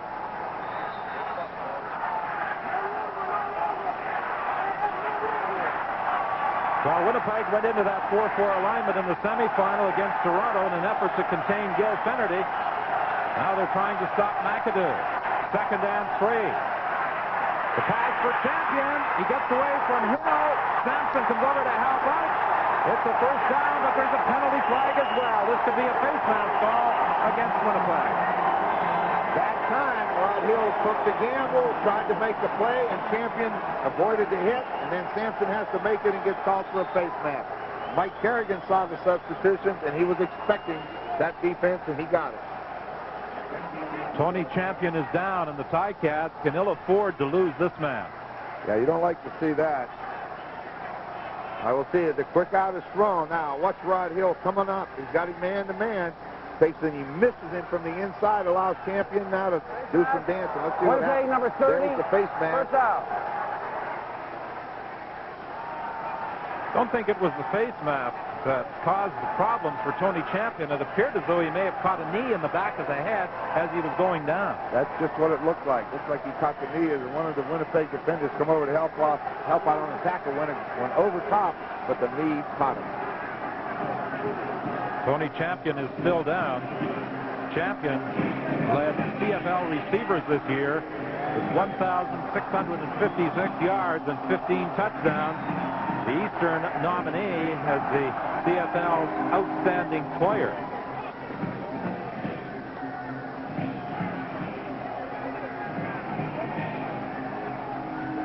9 receivers this year with better than 1,000 yards. Champion, of course, leading the way. Take another look at that, Don. You see him cutting back in. All right, there's the face mask. Sampson's got him. Bill gets it. Now down he goes there, right here. He caught the back of the leg of the guy that was diving over the pile. Quincy Williams, I believe, number 43, was going over the top, and the leg caught him as he went over. Winnipeg with one of those 9 receivers with over 1,000 yards. The Winnipeg player in that category, James Murphy. Edmonton and British Columbia each had 2 with better than 1,000 receiving yards.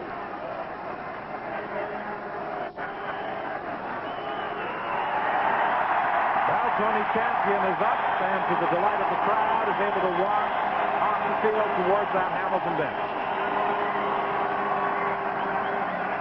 But with that penalty tacked on, the Ticats are first and goal from the Winnipeg 10-yard line. This is where the Winnipeg defense will be tested. This is a big test because they stay with that 4-4 alignment. Nobody in the middle deep to help out on anyone that gets beat. So we're going to see who Kerrigan goes to. Earl Winfield comes in as the DI. Primarily, he has been used on the punt return team, but he is capable of playing both offense and defense. Not a bad receiver to come in to take somebody's place from a backup spot, is it?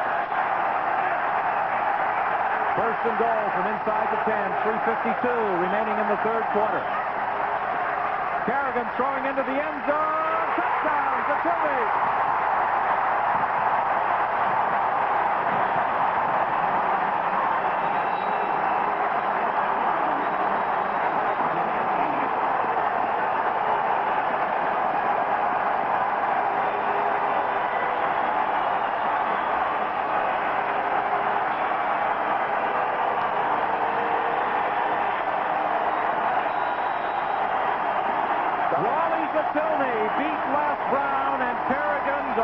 Perfectly. The Hamilton Tiger Cats are notorious when they get down around this area.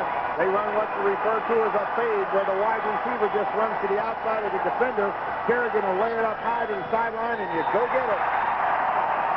Paul Osbaldiston with the point after. For the first time, the Ticats have the lead. You're watching Clashers CFL on CBC. First and 10 Winnipeg. The Bombers at their own 31-yard line. Second man through. Tim Jesse stopped right at the line of scrimmage.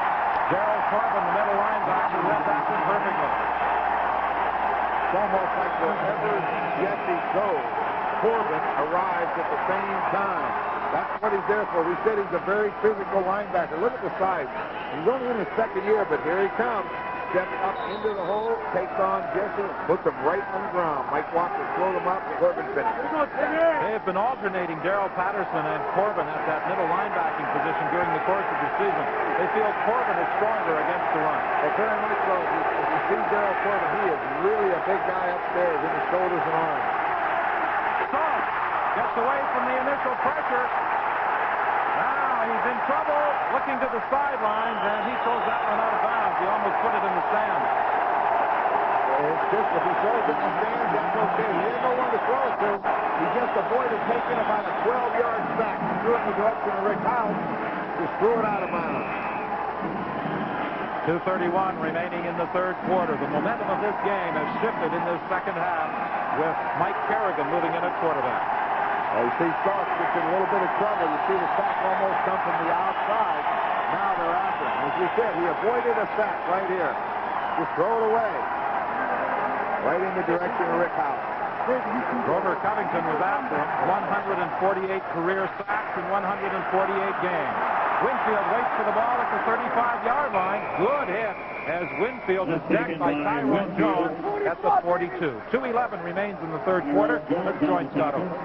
Well, Don, Tony Champion's just gone back into the ball game, so it's good news for the Ticats, and that they will not be without their most potent offensive weapon for the rest of this game. What happened was, in the face mask infraction, his neck got twisted, and he pinched a nerve, creating what's called a burner. He had some numbness in his right side, but after a bit of pain, he's got all the feeling back, and he's ready to go again. And he is back at that wide receiver position for the Ticats. First and 10 from the 42-yard line. They lead 11-9.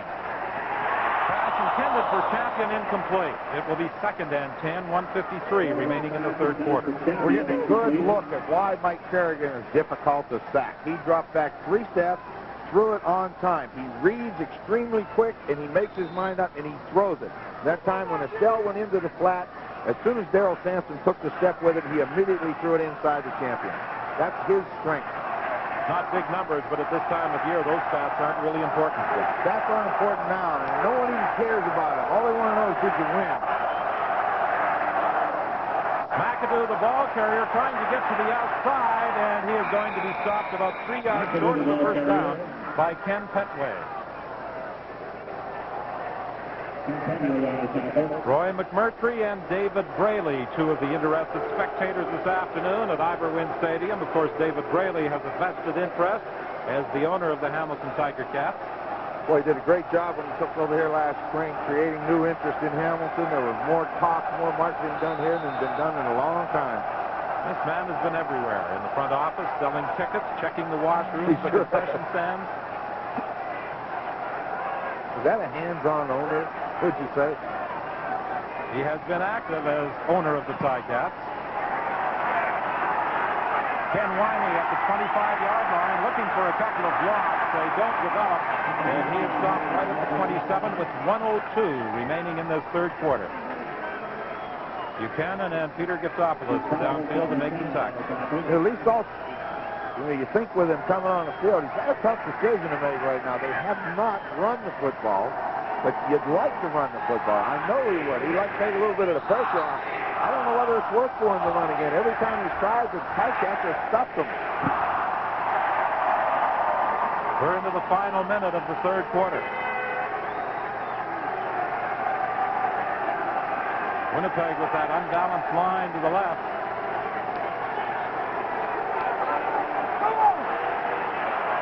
Saltz throwing that way, incomplete. It was intended for Perry Tuttle. As you pointed out earlier, one of the problems with that unbalanced line, when you shift in either direction, you bring the defenders that way with you. Yeah, you're going to fool them the first time they see it. The spotters upstairs and the defensive coaches will get a look at it. They'll say, okay, when we see that alignment, we just shift strength to strength, and we nullify it. Will Lewis, who started the year with the Winnipeg Blue Bombers, defending against Perry Tuttle on that first down pass. 24 seconds remaining in the third quarter. 2nd and 10 Winnipeg. Hamilton leads 11-9. Incomplete. Saltz was looking on the far side of the field for Perry Tuttle. And that ball was badly underthrown, undoubtedly as a result of that pressure. Mike Walker caused the underthrow. The pressure came to Saltz. He tried to step up to throw the football, but what's the pressure that Lee Saltz is going to be under? And as he goes to deliver it, Mike Walker is going to be the reason this ball is underthrown. See, they're collapsed in the pocket around him, and there's Walker, gets that hand and right into his face. That'll cause you to underthrow it. Busiest man this afternoon, apart from some of those Hamilton defensive linemen, Walker and Blanton, has been punter Bob Cameron. This is his 14th pick of the day, and it's a good one. Winfield waits for it at the 40. Winfield gets outside of Cummings. He's pursued by Pierce, gets away from him. The ball is loose, but he was out of bounds. And that should also be the final play of the third quarter. It is Hamilton leading by 2 points, 15 minutes remaining.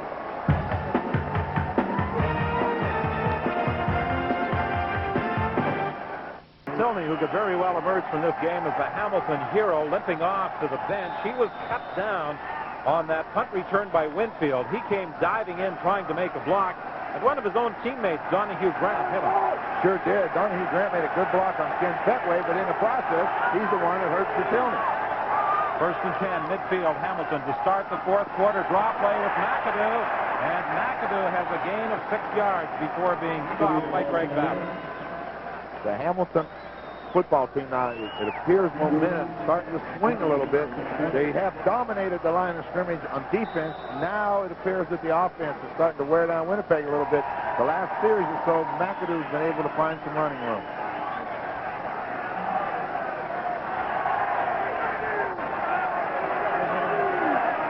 Second and 4, Hamilton. Berrigan to the sidelines, and champions will have a first down. Bounced out of bounds by Rod Hill. Mike Walker has been a standout at defensive tackle today for the Ticats. You like how Hamilton's got a good situation with Winfield on one wide out and Champion on the other. Who would be a double? You don't double either one. You just got to hope for the best. And as we said, I put 3 Knight at the slot. McAdoo takes the pitch.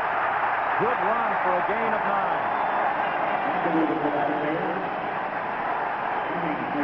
Jed Tommy with a lead block, and Ken Petway was injured on the play, although he doesn't require any assistance. He is able to get up on his own. Watch number 35, Jed Tommy leading it around. Here he turns to the inside. There's the block. Knocks down Stan Mikolas, and then McAdoo is able to turn upfield and run straight ahead.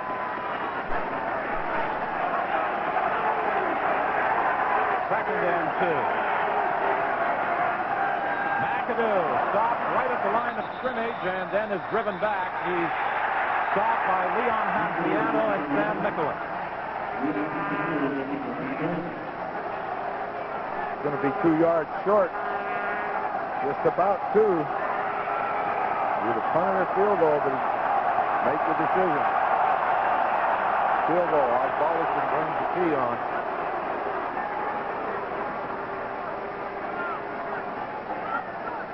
Ticats wanted a first down there because they were able to, if they succeeded, take time off the clock and, of course, move closer to that Winnipeg goal line. And they were, that first down was McAdoo running the football. If they can come back and keep grinding, you wear that defense down a little more. A 43-yard field goal try for Paul Osbaldiston. It's going to be well short.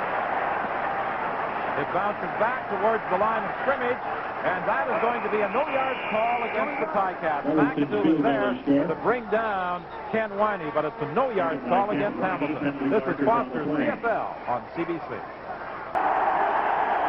Hamilton leading 11-9. Winnipeg first and 10. The Bombers at the 14-yard line.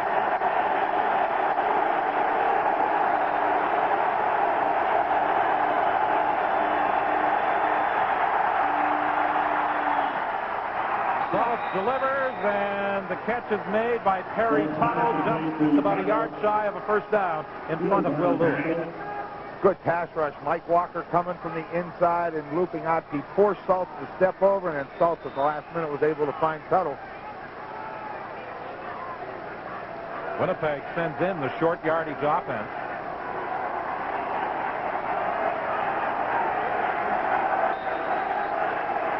Even with that short yardage offense, the Bombers have had problems picking up the yard. Well, they sure have. This is when you have to do it in your own end, coming out trailing by 2.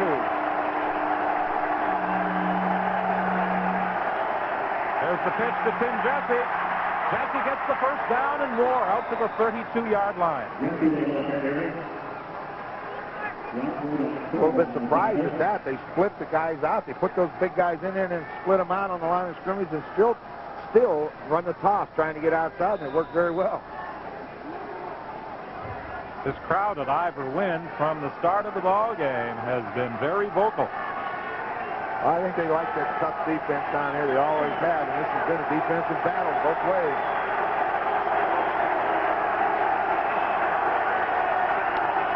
.11:06 is the time remaining. Saltz for Smith, almost intercepted by Stephen Jordan. You have good coverage on him all the way, and with that ball delivered high, Jordan just goes up, coming to the outside. Look at the throw. Here comes number 12. Smith's waiting on it. Jordan goes up, gets that left hand on it, and is able to pull it down. Obviously not as close to being intercepted as I initially thought, but a good move nonetheless by the CFL's Eastern nominee for Rookie of the Year honors, Stephen Jordan. Lee Saltz to the sidelines, incomplete. He was looking for James Murphy, and with 10:37 remaining in the ball game, Winnipeg sends out the punting unit. And it's a good thing the ball was thrown high into the outside. Because if that ball was down where you normally throw the out, Lance Shields would have had it. He had great coverage. I'm sorry, Will Lewis. They had great coverage on him.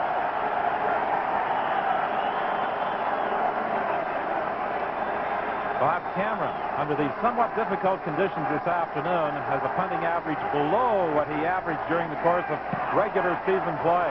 And he gets away a good kick. Winfield waits for it at the 31. And Winfield is stopped at the 42. A run back of 11 yards. Well, Don, we'll find out now whether Kerrigan can keep that ground attack going. If he can get McIndoe running with the football, as you mentioned earlier, time goes off the clock and first downs are made. Well, Al Bruno thought that the media was making far too much over which of his two quarterbacks would start the ball game, Todd Dillon or Mike Kerrigan. He said he made his final decision based on what Dillon had done over the final 4 weeks of the season when Kerrigan was hurt. And he said it's a situation somewhat reminiscent of 1986 when Ken Hobart did most of the work during the course of the season. Kerrigan came on late, wound up with the starting job, and led them to a Grey Cup win. This year, Todd Dillon has done the same thing to Kerrigan. Not a bad situation to be in when you have two guys with Dillon and Kerrigan's ability. You know, the tough thing is when you don't have a quarterback and you're looking for one. When you have two, you're going to have to make a tough decision. That's the way you want it. Earl Winfield is the injured Hamilton player. He took a pretty good shot on that punt return from Paul Randolph, the last man to make contact with him as he squirmed for 11 yards.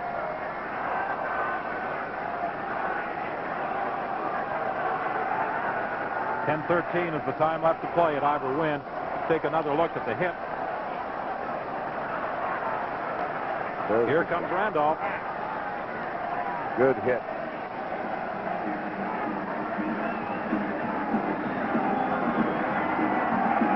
That's the case where sometimes the punt return can't get to the ground fast enough. He wasn't going any farther. They had him by the legs, but he couldn't get down fast enough.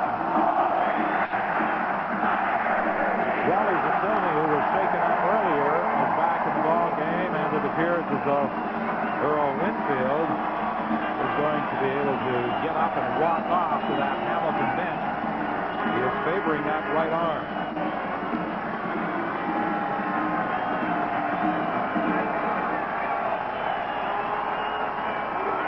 Well, 11-9, the Hamilton Tiger Cats lead the Winnipeg Blue Bombers in this Eastern Final. The winner will face either Saskatchewan or Edmonton next Sunday at the Sky Dome in Toronto in the 1989 Grey Cup game. And, of course, we'll have it for you on CBC television. I hope you'll be making plans to spend Grey Cup Sunday with CBC television. Kerrigan throwing deep for Champion, intercepted by Les Brown. Penalty flag on the play on this return by Brown as he's down at the 40-yard line. Les Brown came in late when it appeared as though Champion was wide open. He was wide open, but when that ball travels that far in the air, the corner, in this case Les Brown, has time to react to the ball, and he came back and got it. Penalty flag on the play. Mike Riley waiting for the decision from referee Dave Ewell. Holding. Winnipeg 56 on the return. First down. Winnipeg has the holding on A the play. holding call on the return, but Winnipeg will have the ball with 9:44 remaining. It was expected this would be a low-scoring ball game, and indeed it has been. And now the Ticats will call on their defensive unit to once again try and contain Lee Saltz and the Winnipeg Blue Bombers. James Murphy makes the catch. This is the Winnipeg first down as he gets out to the 41-yard line. Made a very wise move. What he does is he allows the pattern to be cleared out from the deep, then he comes underneath it. When he caught the ball, he started to the outside, thought about cutting back, turned around and saw three black jerseys, said the heck with that, and right out of bounds.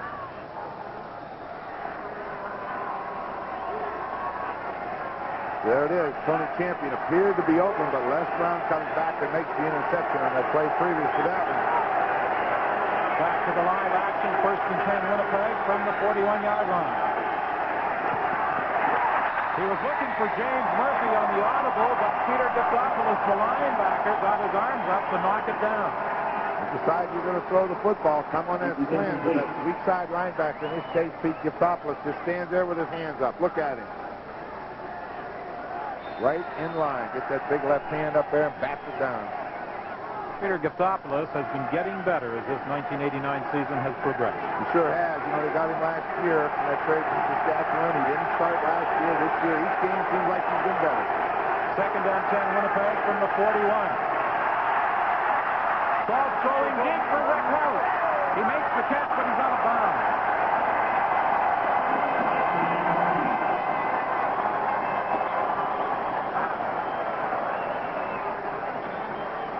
So that effort goes for naught as Rick House was out of bounds on the sidelines, running with Stephen Jordan, and with 8:49 remaining in the game, Winnipeg sends out the punting unit.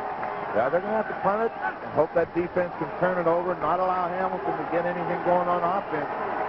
Last time they had it, he went deep and had it intercepted, but the previous series they showed they could run the football with McAdoo. Third down kick by Bob Cameron. Good high punt. Zatilny retreats to his 15-yard line. And runs it back to the 27. With 8:22 remaining, let's bring in Scotto. Well, Don, here on the Hamilton bench, the news on Earl Winfield is that he's likely out for the rest of this game. I guess in a way it's good news in that it's not a shoulder separation they originally suspected. They've looked at him, he's got his pads off. Problem is he was hit from behind, and they think that he may have strained a nerve in his shoulder. He'll likely miss the rest of this game, but he'll be available if the Ticats can hang on for victory and go to Toronto for the Grey Cup. McAdoo caught at the line of scrimmage and then driven back, but they'll rule his progress. Got up very close to that 27.5-yard line. James West, number 58. I thought the one. Watch him come on that toss, cutting to the first open hole. You see DiPietro doesn't get it. Gets that side guard, get that right around the thigh pad, and holds on, and then gets the help from the rest of them. That's a pretty strong guy to grab with one hand, hold McAdoo. Second and 10. Kerrigan is throwing deep for Champion. Oh, just in the nick of time. Rod Hill knocked it away. Well, we talk about a great matchup today, Hill and Champion. I would have bet anything that was going to be a completion because Champion had fooled Rod Hill.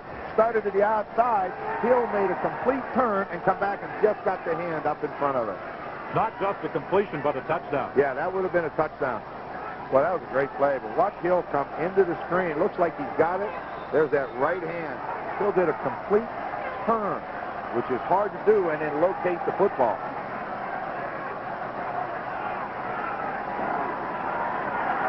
Third down punt, end over end kick. It bounces back towards the line of scrimmage. Is picked up by Riney, and with that move, he draws a no yard call. 7:10 is the time remaining. This is sponsored CFL on CBC. First call against Hamilton takes the ball to the Ticats 39-yard line. Ken Winey alertly picking it up as he had Peter Buchanan trapped inside that 5-yard area, and immediately you see the yellow flag. And it's first and 10 Winnipeg from the 39-yard line. Lee Saltz has been successful on just 3 pass attempts in his last 13 tries.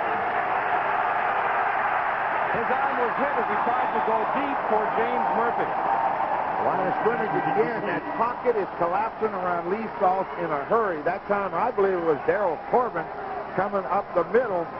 That they just have him surrounded. Watch how fast the pocket is collapsing. You see Darryl Corbin coming to the left.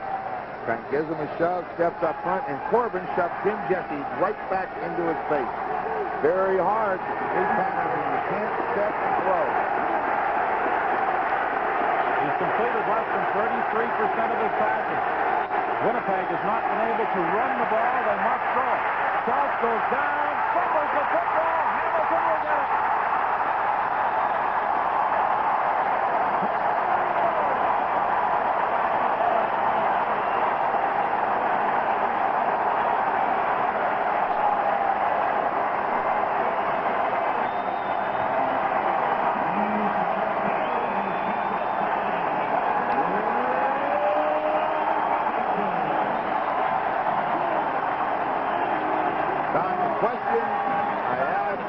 Defensive coaches for the Ticats. What do they want to do today?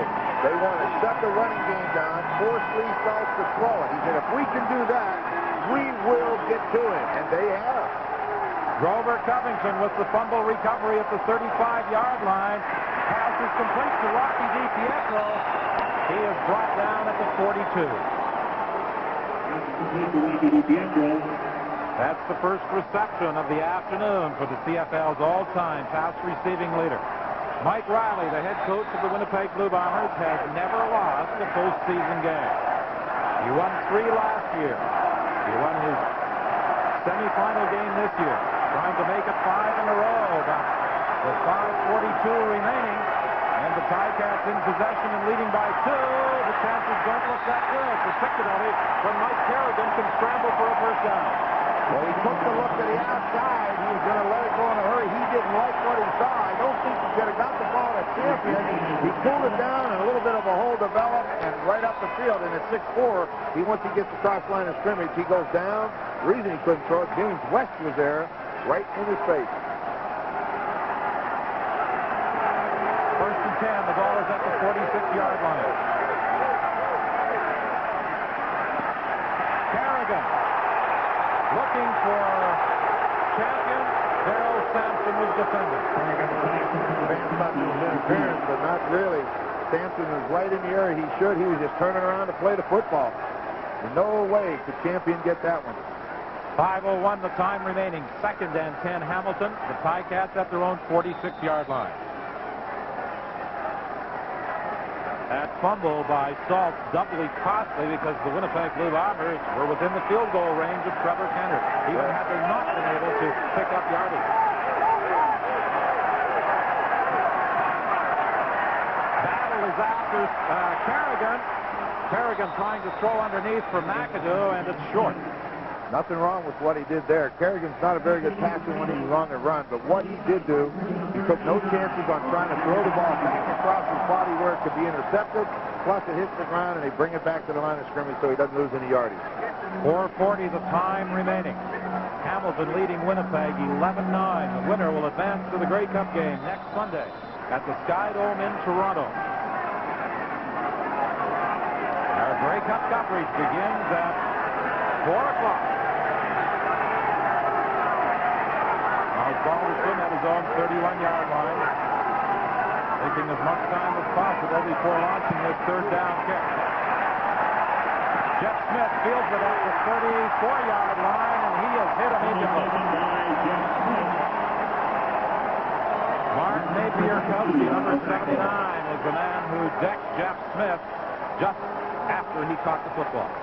You know, we talked about what the Hamilton coaches said from the defensive side of the ball. Talking to Coach Don Lawrence, the offensive line coach of Winnipeg, asked him yesterday, what if they can't run the football? How much of a problem is it? He said, we're in for a battle because they are tough to pass block. And right now, they're going to get a real test because they have to throw it. Saltz is intercepted. Peter gets off of this to put the capper on a Hamilton victory.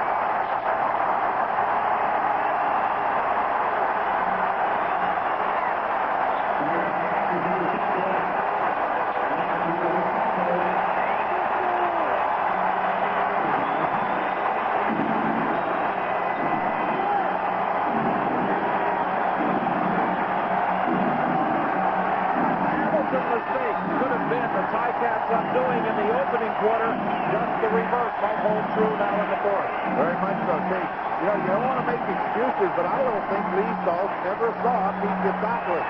Just looking at it from that replay, there was bodies in front of Saltz, and he could have hit Gittopoulos right in the numbers.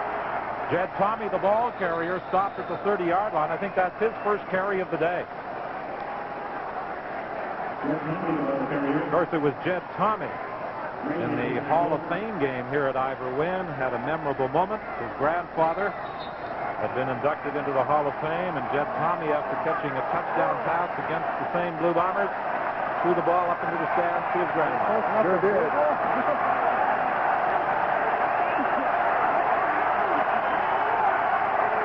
Second and 7, just inside the 30-yard line.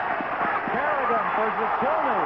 Les Brown got just enough of it to deflect it away from the man who has scored the lone Hamilton touchdown.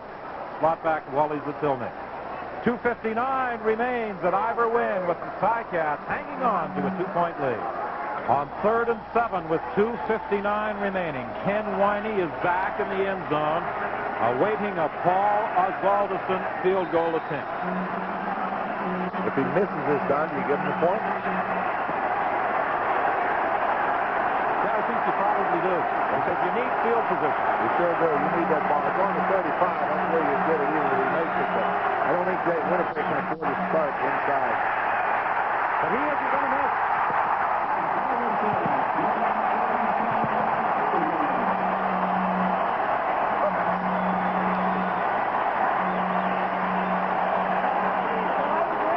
So Winnipeg now must score a touchdown. And you look back at those missed field goals by the Blue Bombers earlier in the game. How costly they may prove to be. You know, you get the breaks early, you have to take advantage of them. They didn't do it, but now Hamilton seems to be in control. Right now, the Hamilton defense, since early in the third quarter, has started to dominate the Winnipeg Blue Bombers. They just haven't moved the football, and now they're looking for touchdowns. The only thing you can do it for them. 2:40 is the time remaining. 1st and 10 Winnipeg from the 35-yard line. Lee Saltz going for James Murphy. It's intercepted by Lansfield.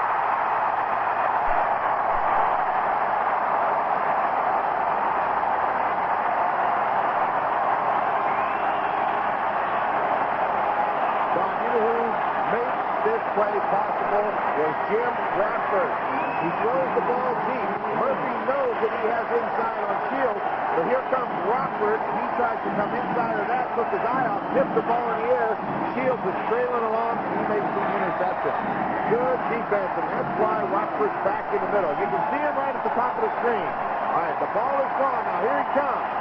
Murphy sees him. He cuts in front, tips it, and then Shields is just covering along and makes the interception. Good defense. That's why they get beat with big plays, but that's also why they make those kind of plays. There are some who might argue that James Murphy should have caught that ball, too. Oh yeah, I think he should have. Oh, I don't think there's any doubt about that. On the sidelines, the pass intended for Estelle. 2 Winnipeg players collided, but even had Estelle made the catch, it was out of bounds. 2:22 is the time left to play. Bob Padilla calling some defensive signals for the Blue Bombers. Now let's look at James Murphy. Sure, he can catch that football, but off the fingertips it goes. So what should be a great offensive play turns into a good defensive play. In this 4th quarter, 2 interceptions and a fumble by the Blue Bombers. 2nd and 10. Harrigan looking to the sidelines, incomplete. So the Winnipeg Blue Bombers, with 2:18 remaining, will get the ball back. Wally Zatilny trying to run it out, put 3 receivers to one side of the field, go one-on-one with Les Brown. As he started to make his cut to the sideline, he slipped and fell. Ball hit the ground. Well, we could still be witness to some dramatic moments in the final 2:18 of this football game at Ivor Wynn. In this Eastern final, Hamilton leading Winnipeg 14-9. The winner to advance against either Edmonton or Saskatchewan next Sunday at the Skydome in the Grey Cup. The game we'll have for you on CBC television. The ball bounces back towards the line of scrimmage. Picked up by Ken Winey, and that draws a penalty flag.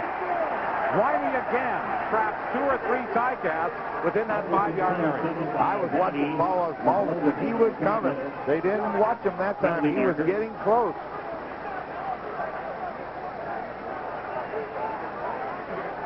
Some of the Hamilton players are protesting that Osbaldiston was the man inside that 5-yard area, but he had company. Yeah, I was going to say, it would have been hard to pick him out. There was kind of a crowd around that football.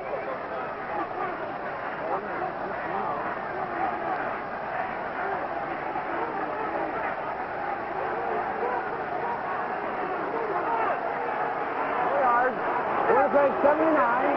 First out. Better be careful or he could draw an unsportsmanlike penalty over at that Hamilton bench. You don't want to do that now. Not now. He was complaining that it was Osbaldiston who was inside that 5-yard area. Winnipeg has the ball at the 38, 1st and 10. Hold it! over the middle, too high for Jeff Smith. Not going to be able to throw it much back into that. He got back and let it go in a hurry. Smith just cutting right across the middle.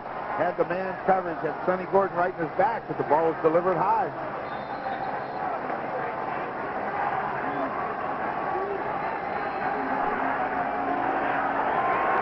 What has Mike Riley sent in on 2nd and 10 with 2:02 remaining? We'll know in a moment.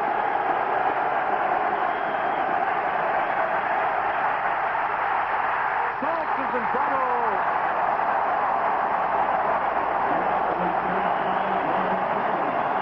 Corbin gets credit for the sack. I don't know who the first high cat was that forced him to step up inside, but Corbin was there again. He's had a great football game today. There he goes, back to pass. Let's see who forces. Looks like Tim Moran coming from the outside, and when he steps up, there's number 38 waiting on him again. 1:50 is the time remaining. The Bombers are counting on their defense to do the job here and hold the Ticats in their own zone. Wally Zatilny lets it bounce into the end zone. And it's a single point, a good play by Zatilny. Yeah, that's not what Bob Cameron wanted. He wanted that ball out of bounds, down inside the 10-yard line, and it just didn't skip to the side for him. Zatilny made a good play, as you say, Don. He just stood there and watched it. He knew Cameron wasn't coming. He was just going to hope it goes in the end zone. He'll give one. Well, the Bombers might very well look back in this ball game and miss convert, miss field goal. Or they might be leading, or at least within field goal range. As it stands, they need a touchdown if they're to win the Eastern Championship and defend the Grey Cup they won a year ago. We'll have it for you next Sunday from the Sky Dome. Countdown to Grey Cup begins on CBC television at 4. Grey Cup game coverage starts at 5:30. 1st and 10 Hamilton from the 35-yard line. Draw play with Kerrigan, and he picks up just a couple of yards. I don't think that was the design play. No, I really don't think you'd want Mike Kerrigan carrying the football at any time. But maybe they don't want to hand it off. Maybe they feel their defense can shut them down, even if they give them the ball back. You just don't want anyone touching it where you can get a bad exchange. 1:26 with the clock running, the time remaining. Hamilton 14, Winnipeg 10. 2nd and 9 for the Ticats.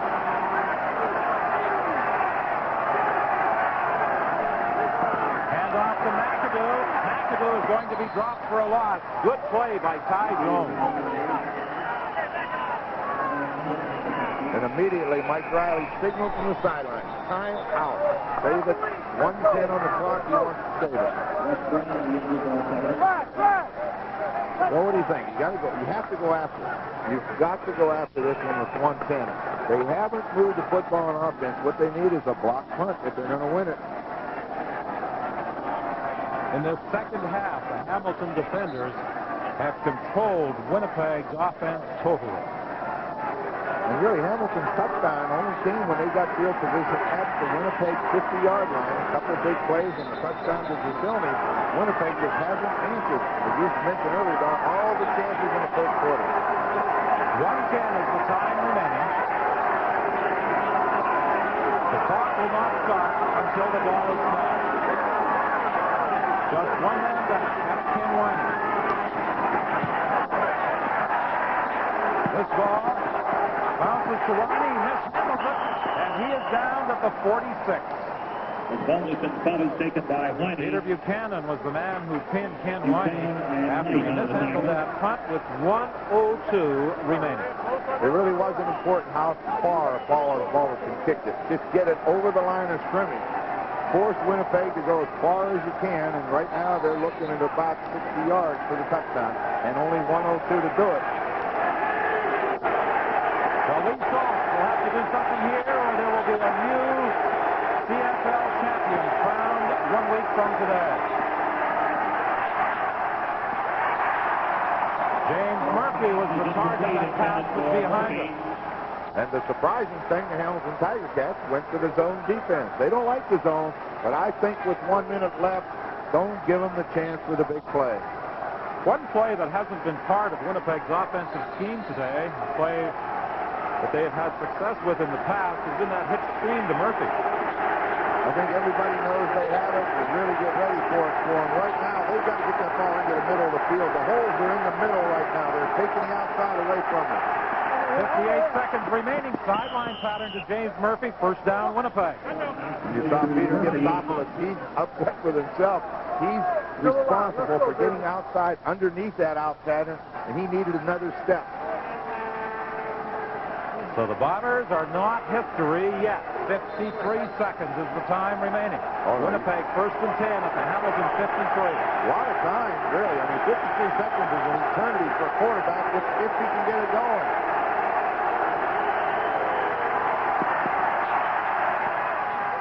Rick House, who has scored Winnipeg's only touchdown, takes it to the 41 with 49 seconds left. Now you have to get him on the line of scrimmage and be ready. Call the play right now, which he's doing. Now when that referee blows time in, he'll be able to snap the ball. The clock Too long.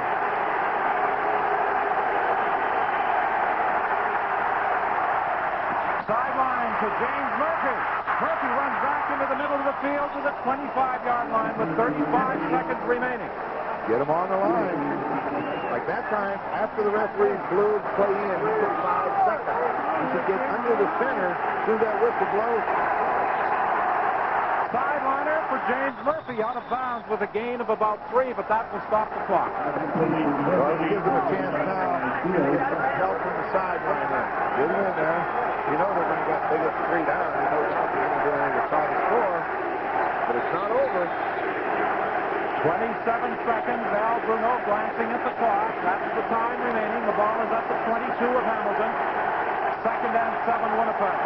The clock will not start until the ball is snapped.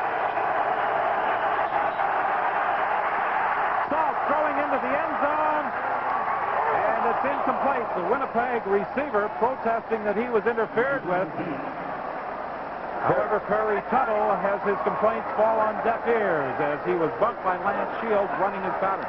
Perry Tuttle wanted that pass interference call, but in reality, I kind of thought it was just a bump. There was no one hit each other. It was incidental contact, and then Lewis came back to try to make the interception, but this is it, 3rd down 7. Well, this is the ball game right here, 3rd and 7. Winnipeg at the Hamilton 22-yard line.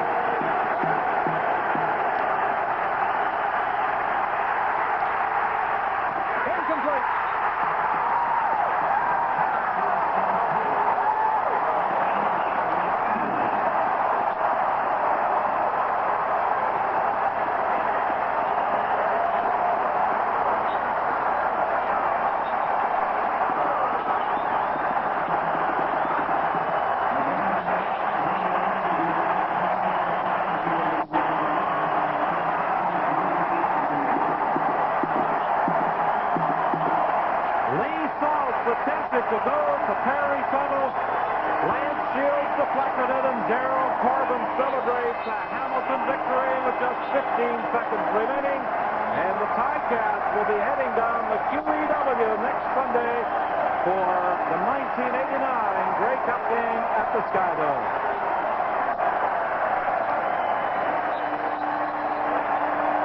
Mike Carrigan will be able to take the final seconds off the clock now. Just 14 remain, much to the relief of Al Bruno. No timeout. This is it. Start the clock, stay in the huddle. Al Bruno looking at that last pass by Lee Saltz.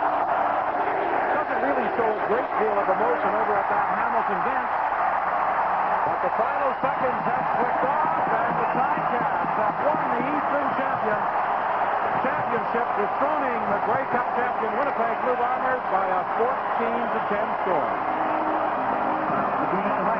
Ron Riley had to make a difficult decision 3 weeks ago. He released quarterback Sean Salisbury, and Lee Saltz came very close to taking the Winnipeg Blue Bombers back to the Grey Cup. Yeah, there's probably a lot of people thinking, you know, if they'd have kept Salisbury yesterday. I don't agree with him. I think that when you talk to the Winnipeg players, I think that was a big move in why this team had a chance to be where they are today. I think the other way, they had no chance. We made the decision. We lived with it. Saltz just came up a little bit short on the big day of the year. The victors in the banquet for the Hamilton Tiger Cats, 14-10 winners over the Winnipeg Blue Bombers in this Eastern Final here at Iberwin Stadium. And they'll be the Grey Cup combination. 1 week from today, the Sky Dome facing either the Edmonton Eskimos or the Saskatchewan Roughriders. And some might suggest it very well should be. The Ticats with the best regular season record, 12-6, winning the Eastern Final 14-10 over Winnipeg.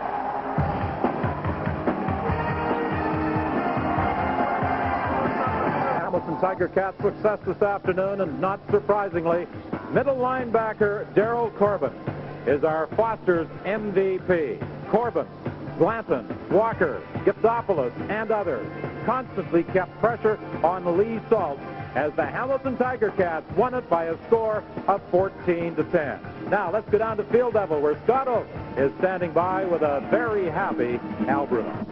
Right you are, Don. While Daryl Corbin is the MVP, the winning coach is Al Bruno. And Al, what a superb defensive effort by your team today. Oh, great. I can't ask for better.